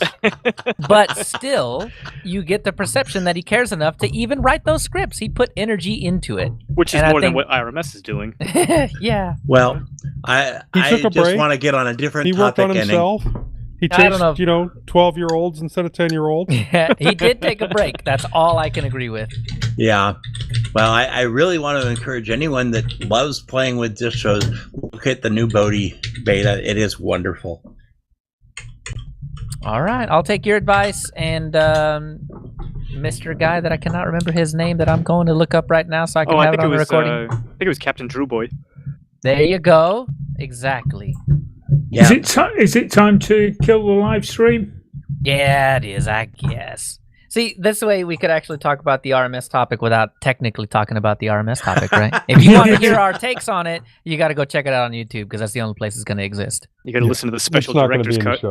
Yeah, actually, yeah, I feel like the YouTube is the director's cut, isn't it? Yeah. Well, okay, the director's not cut. We don't cut anything. Uncut. Well, you could tie access to the live stream to my sponsors. It's the extended uncut edition. Yeah, we can call it the raw version. mintCast Raw. Well, we might get sued by Vince McMahon for that one. Right. It's not Monday night. That's it. Which is why we're moving from YouTube to OnlyFans. That's it. That's it. All right. Our new logo will be shirtless Moss. With a lollipop in his mouth. I don't think so. Don't let RMS see you like that. Moss, think of the donations. There is a picture in the world somewhere that has me sitting on a bed wearing nothing but my guitar. Oh, I know. I have it on my phone. Wow. All right. Is that legal? Time to go looking. Time to There go are looking. worse pictures of me out there. So Anyway, I was guys. once I'm in the going to military, leave. and Yep. I was a little You're Right. all, crazy. you've all had it. I've had it with you. You've had it with me. I'll talk to you next week. All right. I'm going to go kill the live stream. you, Yeah, Moss. I'm going to bed. Good night. Good everyone. night, Tony.